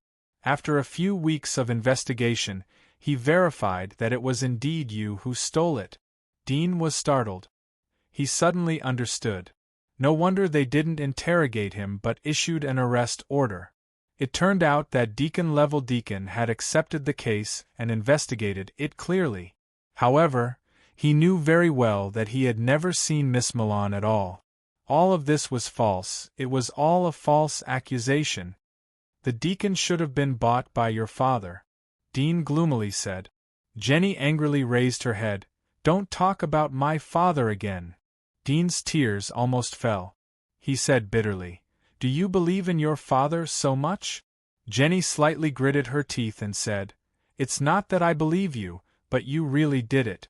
You may not understand that although our Bourong family is very big, but it's impossible to bribe a deacon of the magistrate.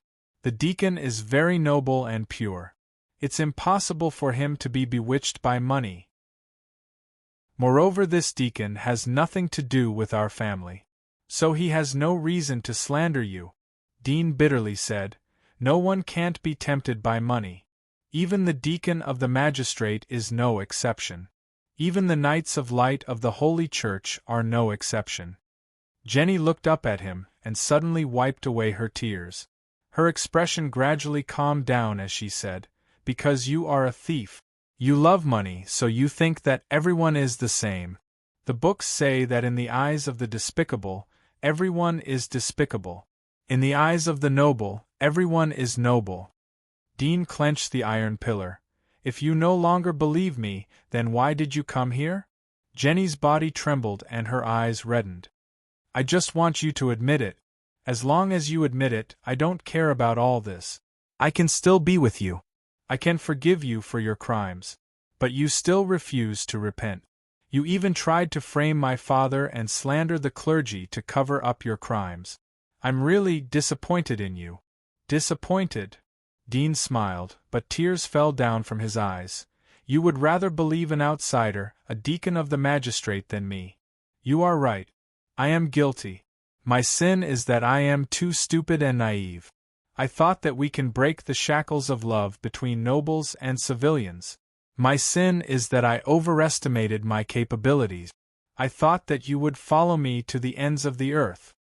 However, birds and fishes, even if they love each other, can't be together. Suddenly, the door of the cage was pushed open. A middle-aged man stepped in. He had an extraordinary temperament and was full of majesty. He said to Jenny, Child, it's time to go back. Dean raised his head and looked at the man. His eyes were full of resentment. If you want to break us up, then why not do it openly? You can ask me for a goal. If I can't do it, then I will voluntarily leave. Why do you use such despicable means? Enough. Jenny interrupted Dean. She looked at him. Why don't you admit your mistake? Until now, you are still falsely accusing my father. If a person is innocent, then who can wrongly accuse you? Is the entire consortium wrongly accusing you? I have asked. Your magic mark ability is the sense of smell, right? Dean looked at her in a daze. You knew my identity the first time we met, right? You used your sense of smell to deliberately arrange a chance encounter. Like in the Bardic stories, you created a chance encounter scene in order to get close to me, right? You sent me back on a rainy night. Later, you accompanied me to participate in the magistrate exam. Then, you came again and again to accompany me. Tears rolled down from Jenny's eyes. Even if I know all these, I still like you so much. I like the tone of your voice. I like your maturity. I know that these can't be faked. But why don't you admit your mistake? Why do you want to be a thief? Dean heard her words. He felt as if his heart was stabbed by a dagger again and again. The pain was suffocating. He suddenly understood that when a person doesn't trust you, all your explanations are lies. All the sincerity is hypocrisy. Even if you do everything, you can't get unconditional trust, just once. Is this love? He looked at her and suddenly wanted to laugh.